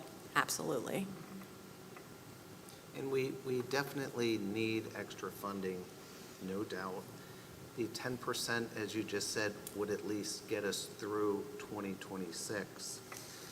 I'm not a big fan of taxation without representation. The voters had said no. If we do jam this 10% down their throats just to get by for one more year and we go to another referendum, I think the chances of passing that are even greater not being successful. No, I understand your concerns, absolutely. Mr. Peden, I am concerned about the public passing a referendum ever again in the state of Delaware. They're not passing in Smyrna. They're not passing in Lewis, Cape Henlopen. Understood. It was difficult to pass 2017. I think the board, I think the district needs to do a better job finding out why the no's are no's. I know a lot of employees that didn't support the referendum. If we get every employee and their parents and maybe grown children to support it, it's passed. But they're not there yet. And I think we need to do a better job finding out why they're saying no, help educate them, maybe take some suggestions, seeing what they see that we don't see. Tweak this, tweak that, change this, improve that, be more efficient this way, and we'll change those no's into yeses. I agree, and I think that public buy-in is very important. My concern is that those are very long-range sort of cultural changes, and I don't think the district has time. And that also takes a lot of staff time to do that when they need to be educating rather than changing hearts and minds. And that's how they will change hearts and minds, is with effective educating. So The vote tonight is a huge risk because we're risking public backlash, but we're also risking financial fiduciary responsibilities of our board. So in trying to weigh that decision out, and with bills we have to pay, but also really wanting to respect the voters, this is, of course, a tough decision. And I think we need to, in looking at your options, Tammy, can you help me with the 4 options? Sure, absolutely. So option 1 is our historical collection. So we have historically done current expense, debt service, tuition, and minor cap. So that is the current expense rate calculated down to be revenue neutral by that reassessment law. Debt service is based off of the principal and interest payments for next year and the first quarter of the following year per state law. So that is actually reducing because, of course, we don't have new borrowing and we're paying down bonds. Tuition is the rate that's always set by the board based off of the budget. Again, that's for approved tuition programs through DOE, like Sussex Consortium, Howard T. Ennis, Academic Challenge, and that's for also supporting classrooms and expenses for pre-K, intense and complex special education students. And then minor cap, of course, is the repairs and maintenance of our buildings and grounds. That is the 40-60 split with the state.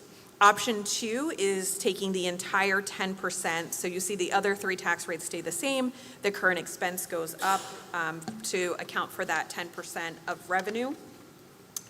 Option 3 is those 4 historical rates without the 10%, and then the match taxes of enhanced minor cap, technology, reading and math resource teachers, and reading interventionists. And then option 4 is the same with the match taxes with the 10% current expense. So, but again, obviously it's up to the board on the 10%, no 10%, and which, 0 to whatever the total number is of match taxes available. So Tammy, just, and I know we don't have a crystal ball, but Don't I wish I did. where do we stand before the state was to take over? And I say that because if we do these taxes and they go from 0 to 10% you can do, and we did the match taxes, that's kind of like a Band-Aid on a major surgery that's about to take place. Just an idea of a time frame, and where do we get to for the state to take us over? I don't have the code section with me, but from what I recall, there were several criteria. A few of them were related to charter schools that obviously wouldn't apply. The biggest factors were, 1, you have less than 1 month's worth of payroll in reserve, and 2, that you are unable to make a local payroll. So the payroll is a driving force because that's probably our largest expense that we have?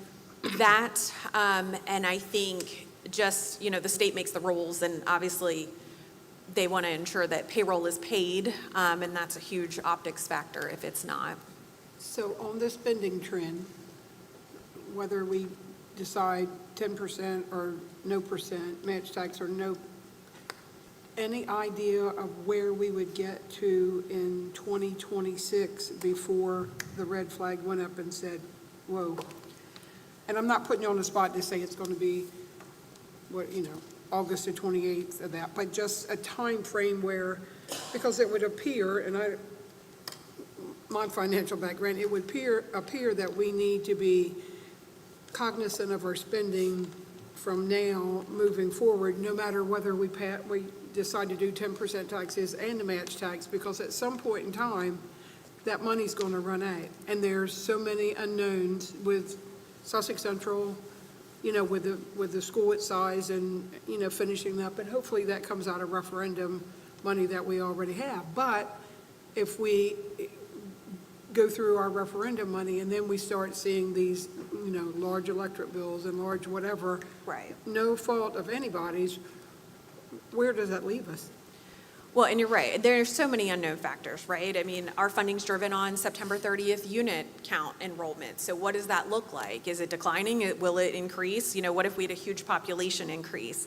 But the projections that I had done a few months ago, and of course it was estimated June 30th balances, at the end of June 2026, the reserve fund was obviously going to be down even more, even with the cuts. But I agree with you, even if additional revenue is generated, spending needs to be looked at, the cuts need to stay in place, we need to be cognizant. Now, there's non-negotiables, right? Electric, utilities, those kind of things. But obviously, we need instructional materials for children. If we don't have those, how are we instructing them? So there's a lot of factors that go into that.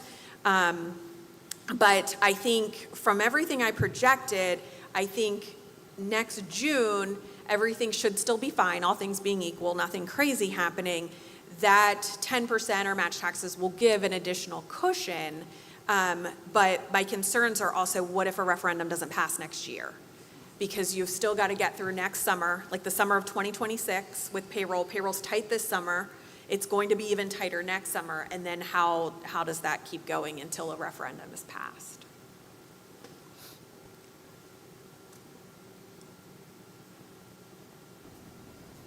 Now, looking at the 10% increase, if we looked at our local taxpayer, and I've been looking at your documents. Yep.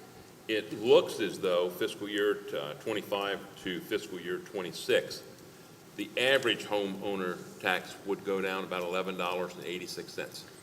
Correct. Obviously, the averages changed.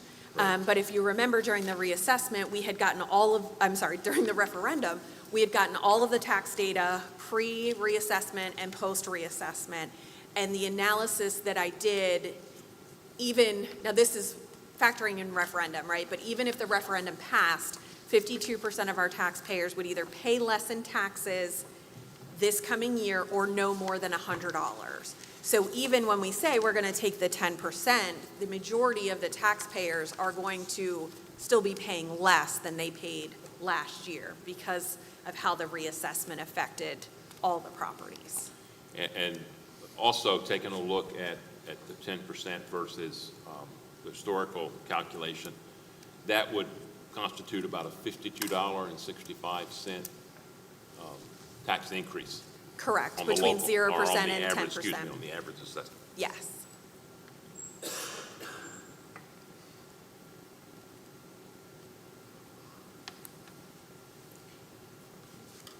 We can always go back and next year, let's say a referendum does pass for a little bit less because we would have had a cushion from match taxes and a 10% if that's the route that, you know, I'm just putting out a scenario.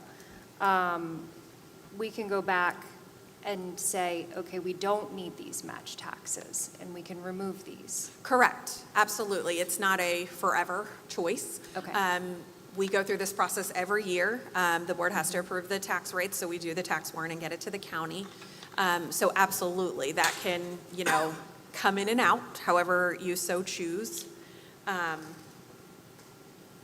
had another thought that I lost, so if I think of it, I'll let you know. Sorry. Can I ask you another question? Absolutely.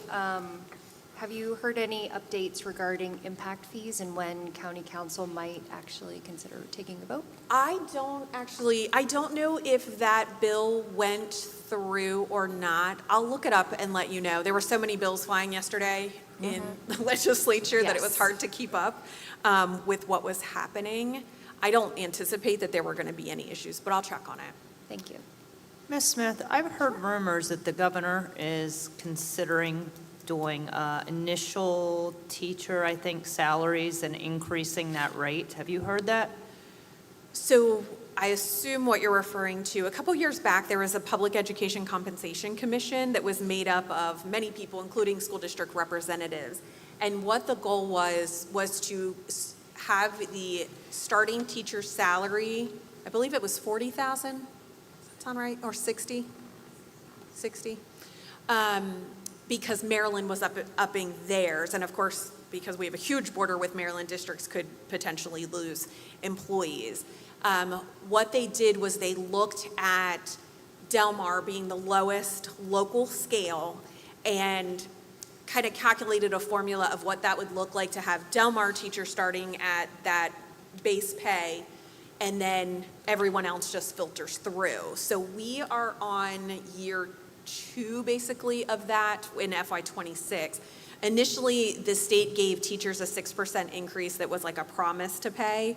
While the commission was working, that all got passed. It was in the budget bill for FY '25, and that was a 2% and $1,875 on the scale for all teachers for FY '25, and it went through again another 2% and $1,875 for FY '26. I believe it was supposed to be 3 years of that.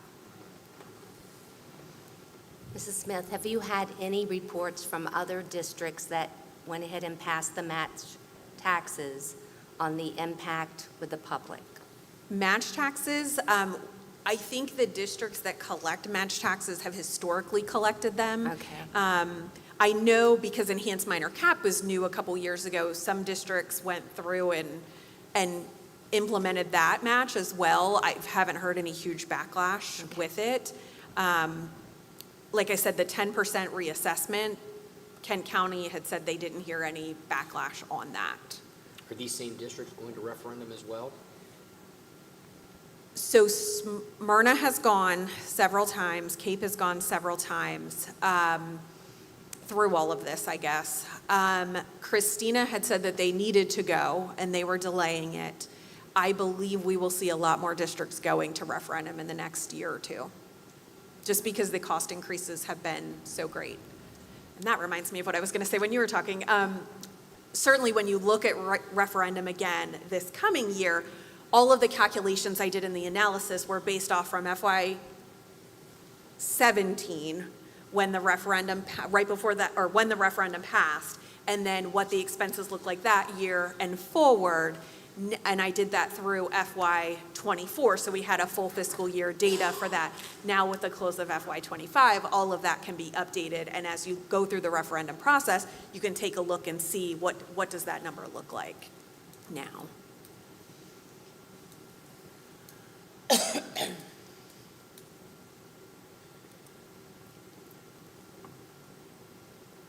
There's been a lot of conversation. I just want to clarify, and I'm sorry if this has been said and I've forgotten. If the board chooses to enact the 10% or amount up to that, does that stay? Yes, so the 10% would go into effect and would remain in effect until there is another referendum passed or reassessment happens again. It's supposed to happen in every 5 years. There was legislation to change it to 10. Again, have no idea whether that passed or not. But even if you did a referendum next year and it passes, then that rate changes. But then just say in 2030, there's a reassessment, then you're going to look at the 10% again and whether you collect that or not, or up to 10%.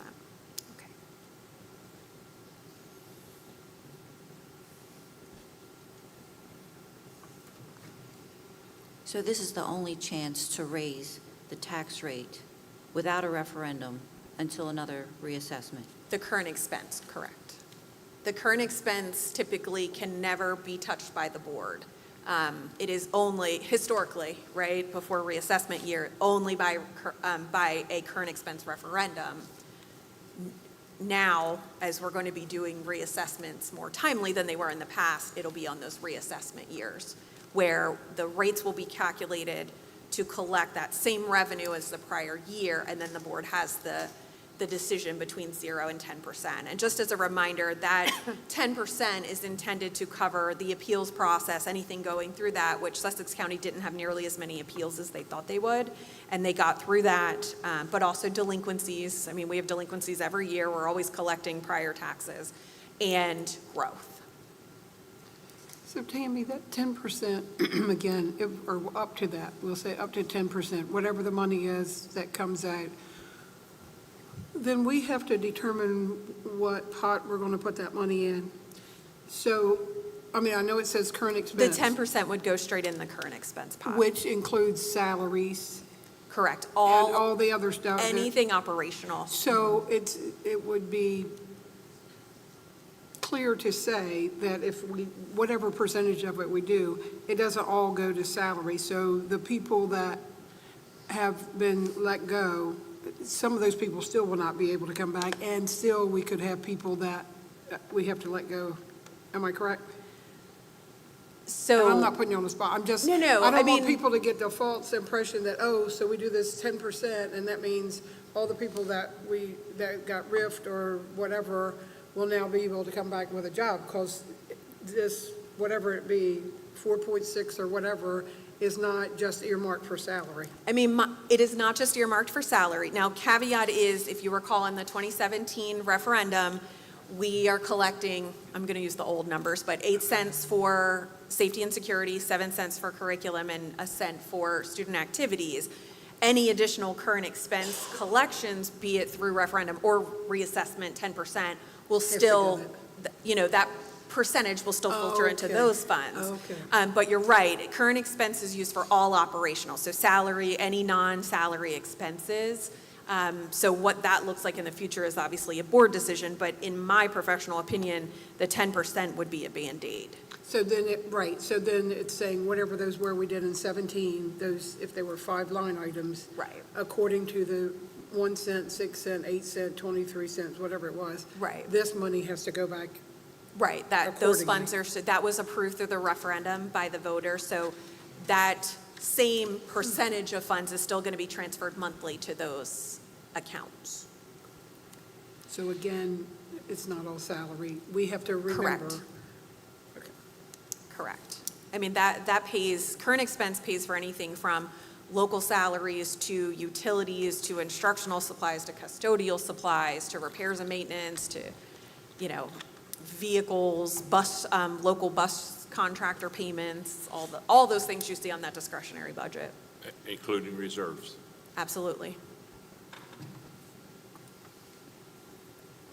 So had the referendum passed, what percentage increase would that have been? I don't recall off the top of my head. It's been so long. I knew it like the back. Ooh. Is that ominous? Someone telling me to leave? Is that a sign? Well, I guess what I'm getting at, was it 10%, 15%, 30%? I don't, honestly, I don't It's recall still- off the top of my head. Still on the website. Because I think you told us once it was 30%.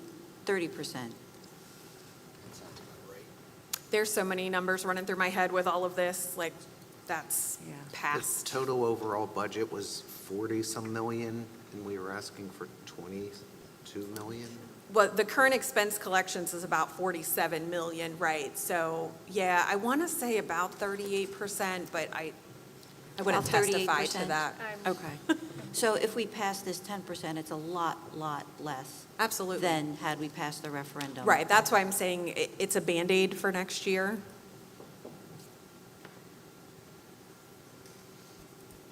The total increase of the referendum would have been 0.0559. And that's not percent. No, and with the new rate, It's about .15 total, so I think that was about, 30-some%, yeah.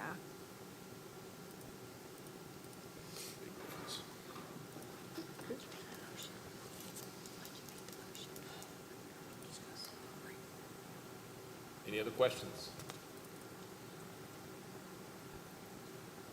I will appreciate the entertain- discussion. I'm sorry. I appreciate the discussion. Yes. We appreciate you being here, even Absolutely. after, you've left the district. Thank you for still coming back and sharing your knowledge with us and your experience. Thank you for your dedication. Yeah, absolutely.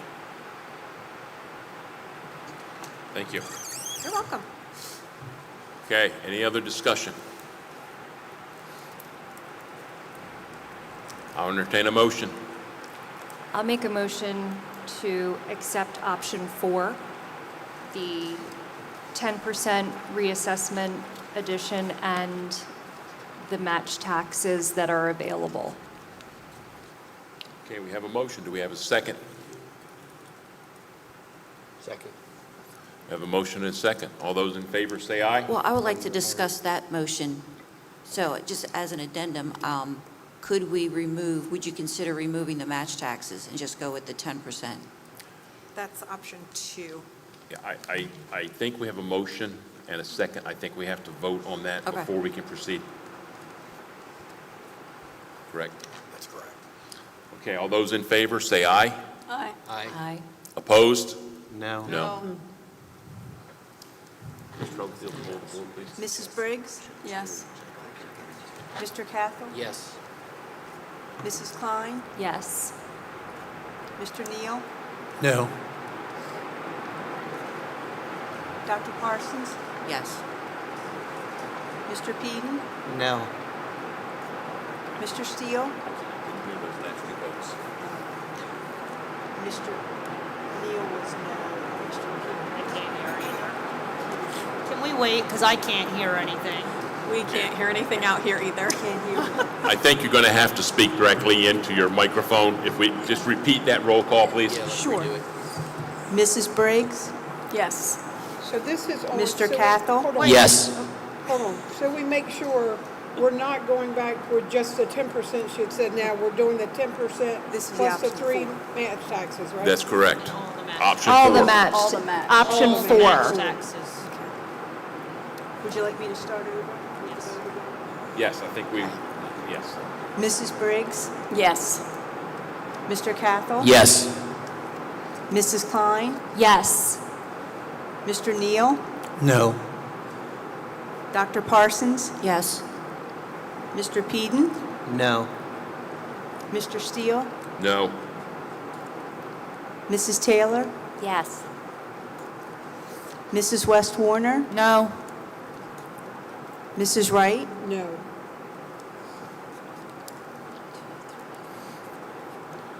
Five yes and 5 no and 0 abstentions.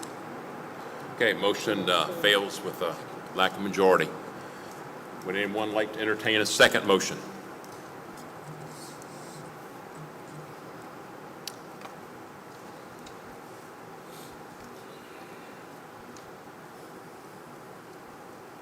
I'd like to make a motion for option 1. We have a motion for option 1. Do I have a second? Can you just go over what option 1 is? Option 1 is no tax increase. That's the revenue neutral current expense. I'll second. Okay, we have a motion. We have a second. All those in favor, say aye. Aye. No. Opposed?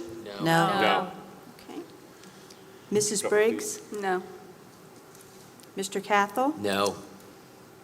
Mrs. Klein? No. Mr. Neal? Yes. Dr. Parsons? No. Mr. Peden? Yes. Mr. Steele? No. Mrs. Taylor? No. Mrs. West Warner? No. Mrs. Wright? No. That is 2 yes 8 no, and 0 abstentions. Motion fails, lack of support. Is there a third option? I'd like to make a motion to accept option 2, I'll second. 10% reassessment addition. We have a motion and a second. All those in favor, say aye. Aye. Aye. Opposed? No. Mrs. Briggs? No. Mr. Cathell? Yes. Mrs. Klein? No. Mr. Neal? No. Dr. Parsons? Yes. Mr. Peden? No. Mr. Steele? Yes. Mrs. Taylor? Yes. Mrs. West Warner? Yes. Mrs. Wright? No. 5 yes and 5 no and 0 abstentions. Motion fails, lack of support. Anybody else? Do I hear another motion? We have to have a tax rate tonight because the warrant is due to the county the second Thursday.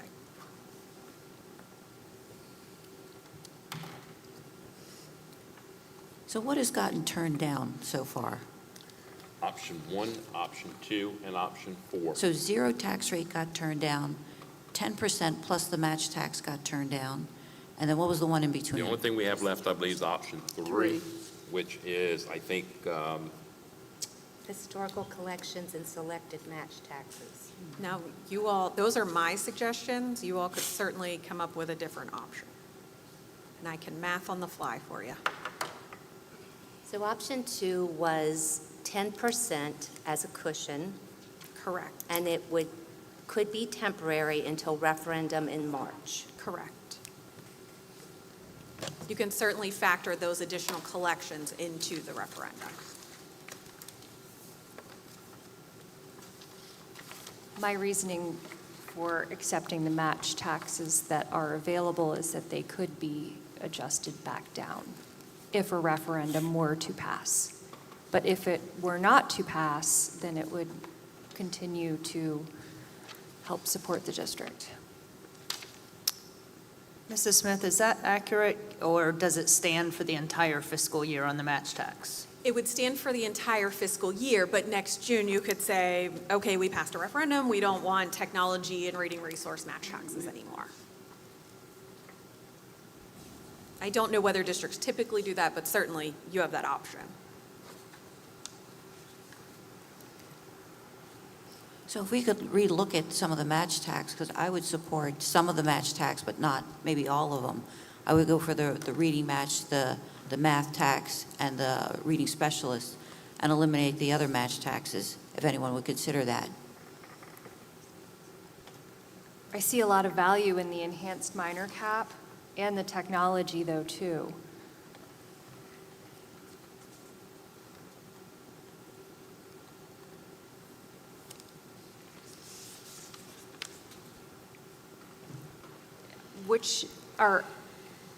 Is there one that's most restricted? I think they all have their own restrictions. You know, enhanced minor cap is going to be used for those repairs, those major repairs and maintenance projects. So we're talking the cooling towers, like we've done at certain schools, or roof replacements, those kind of things. Technology, obviously, for any of those supplies. And then the other 3 would be local salaries only. So it seems like we're split between half of us supporting 0 tax and half of us supporting 10%. Would anyone consider splitting it right down the middle, 5%?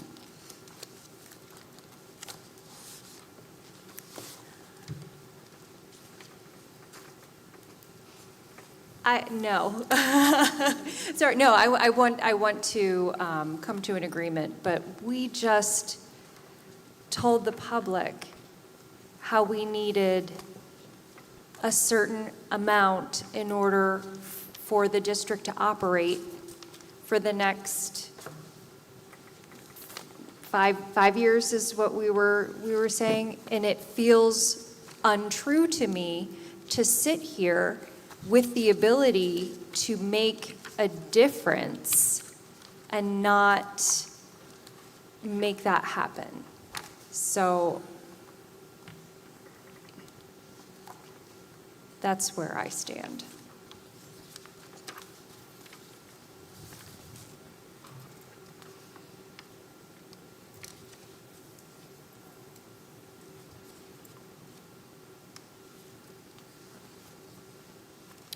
As Mrs. Smith said, we have, tomorrow is, I believe, or Thursday, the 2nd is the first Thursday. For the 9th, we have to have this to the tax folks. So we need to make a decision.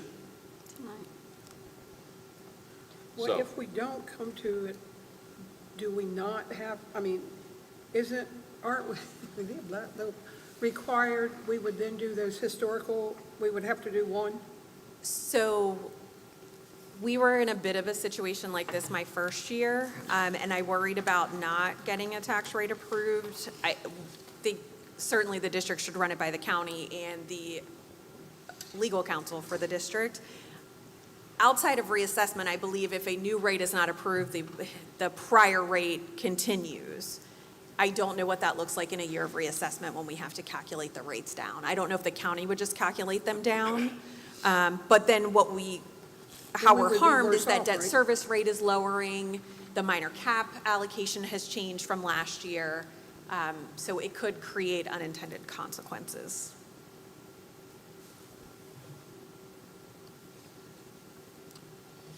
Ms. Smith, I couldn't have missed it here, but is there an option for the historical collections and just the 10%?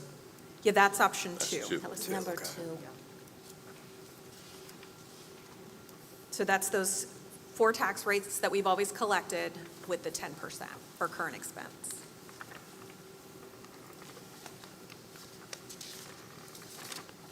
So the difference, if my calculation is right, the difference in doing option one, which is historical, is $715. The one doing option two with historical plus the reassessment goes to $767. Correct. Which, if you said, I'm not sure, Mr. Steele, but you said that would cost the average taxpayer $50-some. I believe I said that would cost the average taxpayer And that's just for the current expense rate? $52.65. But actually, when you factor in the fact that debt service went down, I believe tuition stayed the same, and minor cap would essentially be going down a little. That change actually becomes, what's that, $52? To the average residential taxpayer. Which is about a quarter, if my memory serves me, is about a quarter of what the referendum was going to be. Correct. Is that about right? About. So I think it's about a $200 increase to the local, to the average assessed value, or average assessed home, I believe.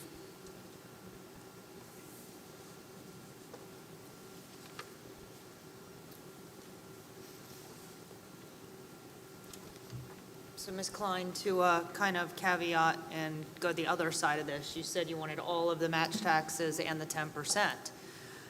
And then we could readdress if a referendum should pass. Well, we can also readdress this next FY to add the match taxes in next summer, should we need to Band-Aid this a little further if the referendum should not pass the next time, which would still give us the 10% option. And then we could go back for another option on the match taxes. And just to clarify, option 3 and 4, that's not all of the match taxes, it's just some selected, what I thought were the most important.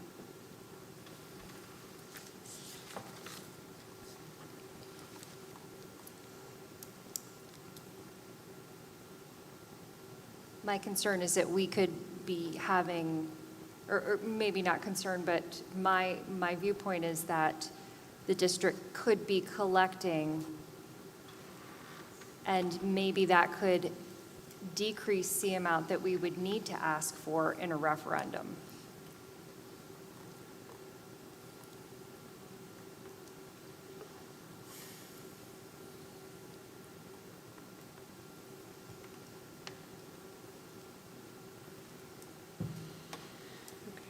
we did 10%, that's 4.6. If we did 5%, that's 2.3. 52 versus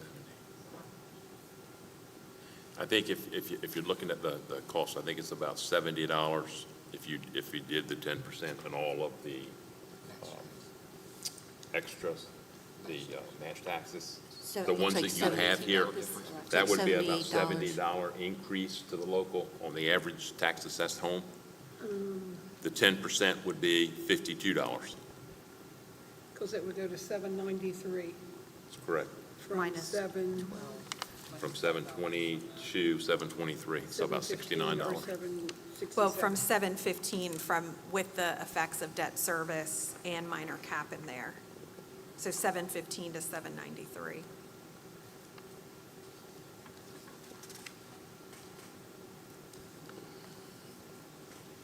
For a long time, this school district never done a match tax. For a long time, we've had the lowest tax rate in the county.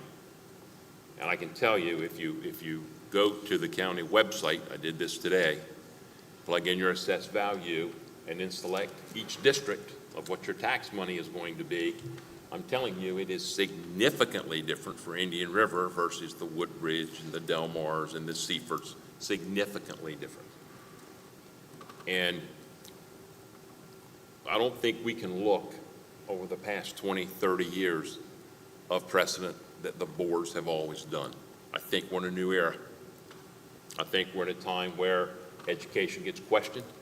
I think we're in a time, when you look at the whole darn world, everything is accountability.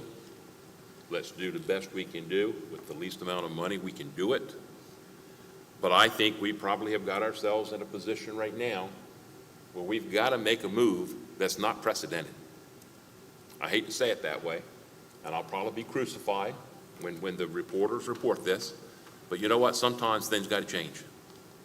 And I think as a board, we're going to have to do, and I've been sitting here listening to everybody's conversation, getting into this chair that I'm sitting in for the first time, and listening to the discussions, and I think all 10 people want the same thing. Right now, we want to survive, and we want to live to fight another day. And that's about where we are. So we have to come to a conclusion. We have to. So, Mr. Steele, you are the math guy. What would you propose? Because I know you've looked at these numbers backwards and forwards, forwards and backwards, and not to put you on the spot, but we all respect you, which is why you're sitting in that seat. So what do you think the right answer is? I will say this now. When I look at these numbers, I fall back on the reserve more than anything else because that's the health of the school district. Now, do we have to have a $25 million reserve? No. I think into 2017, it got to a point in 2022 of about 17 we had in reserve before we kicked into deficit spending. The way I see that, I think our projection for this year is about 8.6, 8.7. I think so.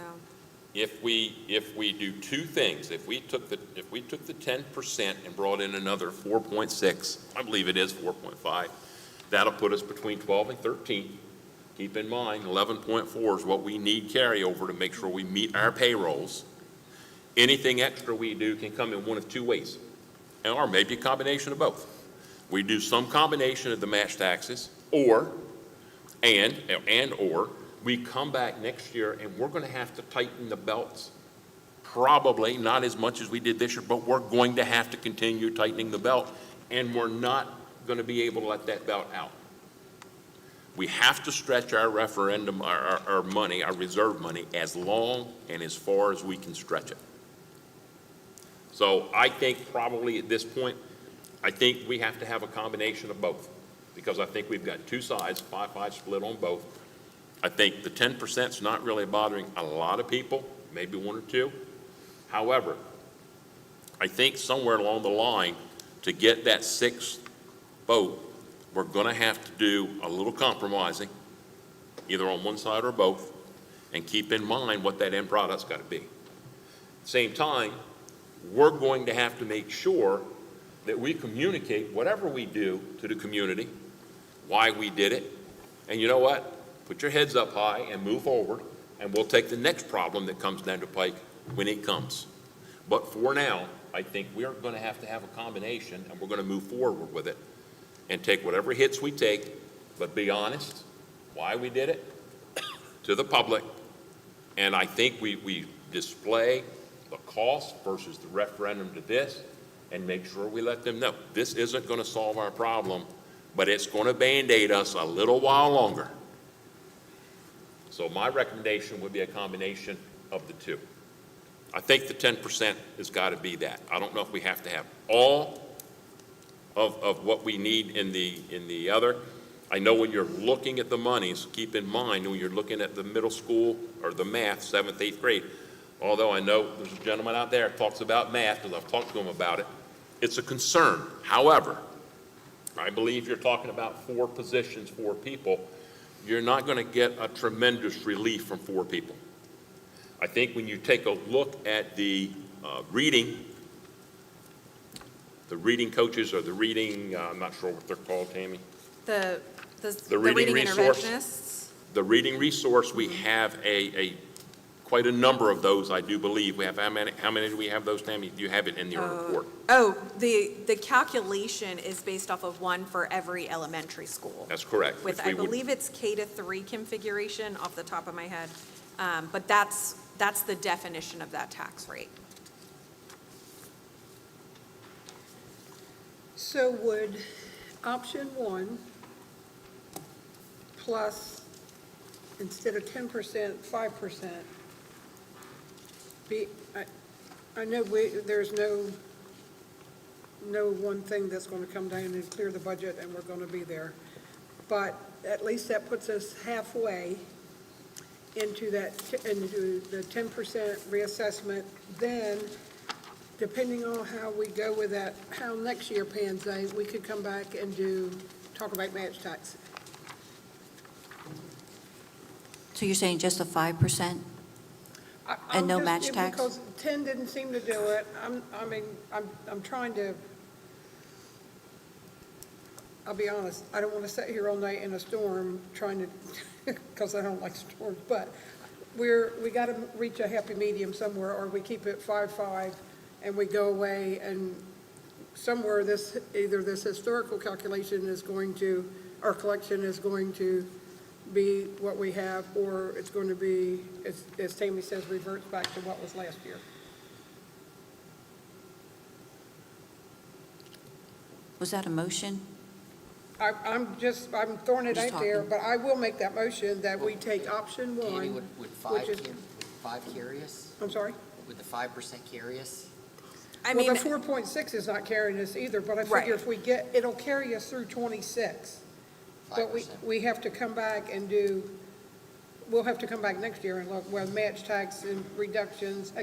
Again, like Tammy said earlier, and correct me if I'm wrong, there's so many ungivens at this point in time, not knowing what costs are going to be, not taking out Sussex Central and all that, but taking every other school that we got. If the utilities continue to go up and the bus transportation goes up and Right. gas goes up and goes up. And the variables like our population, like some of the analysis I did during the referendum, while our overall student enrollment hadn't increased significantly, our spec ed population increased. So with that comes additional expenses, and that's based on enrollment every year. If we continue doing what we've been doing historically, looking at the law of supply and demand, it greatly concerns me. I don't think we can take 5 or implement 5% for this one shot, and it's too much risk. I think at least the match taxes can come off. So you're saying just 10%? No, I'm saying 10 and the match, the selected matches, but then But you're saying the match taxes come off, is what I heard. they can. They can. Gives you the flexibility. So you're saying Yes. option 2. No, I'm saying option 4 and then look at it next year. You mean go with option 4 and then take them off next year? If we're able to pass a leaner referendum. But But you said yourself, you don't have a lot of hope. I don't, which is why I want to go for the max. Because it's such a risk, and what are we risking? But if we did the historic, okay, if we did the historic and, well, then I think that's all I got to say. Option 2, which would be the historic and the reassessment, we wouldn't be, if we weren't able to balance it for where we needed it, we could then come back and revisit match tax next year. At least if we put this out here and kind of get the feel of, it has to be a feel of John Q. Public, because they're the ones that are either going to pass this or not pass it. But I don't know, I'm just, If I may. would raise the average taxpayer's taxes by $52. Option 2. Option Two. 2. Here's, if you look at the scope of the money, and I've looked at your next year projections, the last, one of the last meetings we had, and we're going down to about 8 million, I believe, reserve at the end of next year. I believe that was the number, Mr. Dean, you can help me, I think we saw that back in March when we were looking at some projections. If that's the case, we look at the 10%, which is 4.6. 4.6 gives us 12, between 12, about 12.5%. That's enough to get us through payroll. That 10% will get us through. The other 3 match taxes would bring in an additional, if we fill those positions with what we already have, another $600,000. So you're looking at about $5.2 million if we do option 4. Now, that would give us a little bit of breathing space, a little bit. But again, we've got to look at what do we got, and somebody had mentioned special needs. That's a big one, Kim, I think you did. That's a big one, because that can generate a lot of people fast. And you know, we're not going to know some of these answers until September 30th. Yes. Am I right, Dr. Owens? We're not going to know, no matter how hard we try to project. But I just came in tonight and I have thought of this, thought, which is the best avenue to go.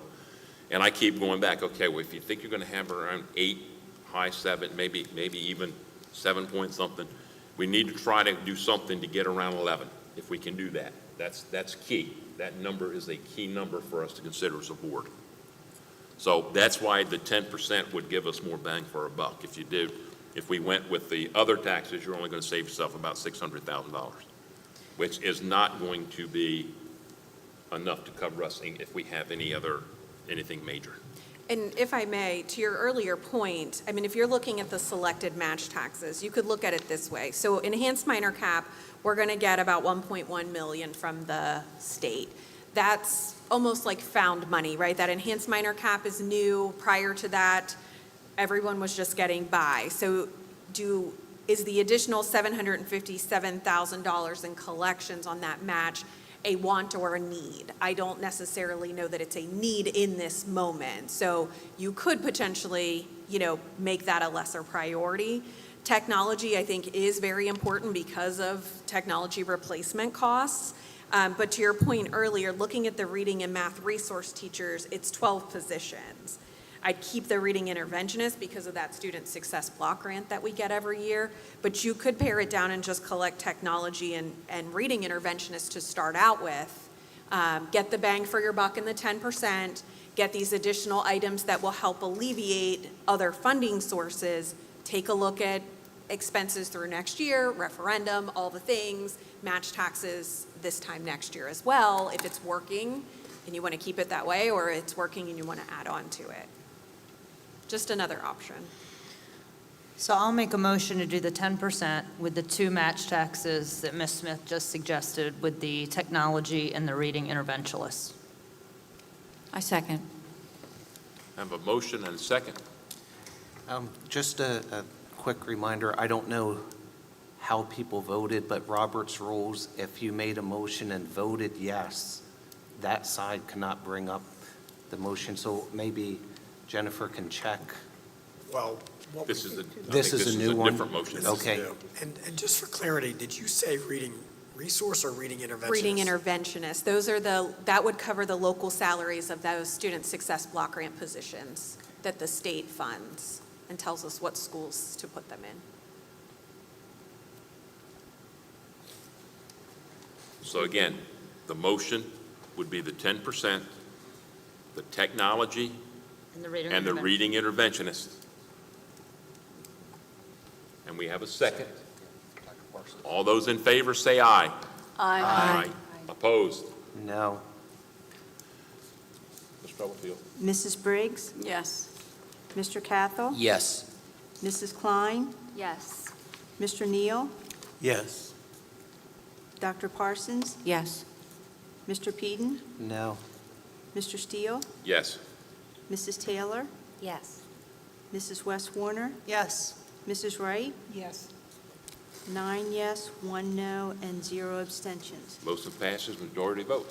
Thank Thank you. you. Mrs. Smith? Thank you so much. I have left the tax warrant information for the office. It will need Dr. Owens and Mr. Steele's signature, so I'll make sure they know, so that can get together and then get emailed to the county. Thank you But for thank you all everything. so much. Thank you. Good luck. Thank you. All the best. I'm going to say that was a great discussion. Thank you.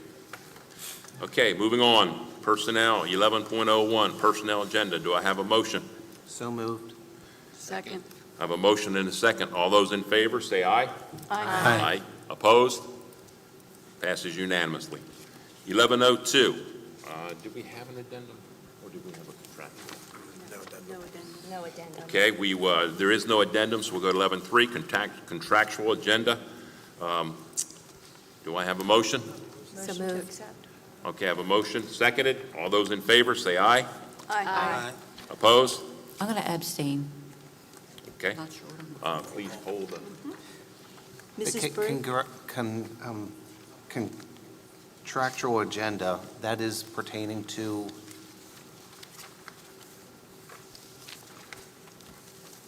It's the two people on there. Yeah, we have two people on the contractual agenda. Yes. Okay, we need to hold a board. Mrs. Briggs? Yes. Mr. Cathell? Yes. Mrs. Klein? Yes. Mr. Neal? Yes. Dr. Parsons? Yes. Mr. Peden? yes. Mr. Steele? Yes. Mrs. Taylor? Yes. Mrs. West Warner? Yes. Mrs. Wright? Yes. That's 10 yes, 0 no, 0 abstention. Okay, motion passes, majority vote.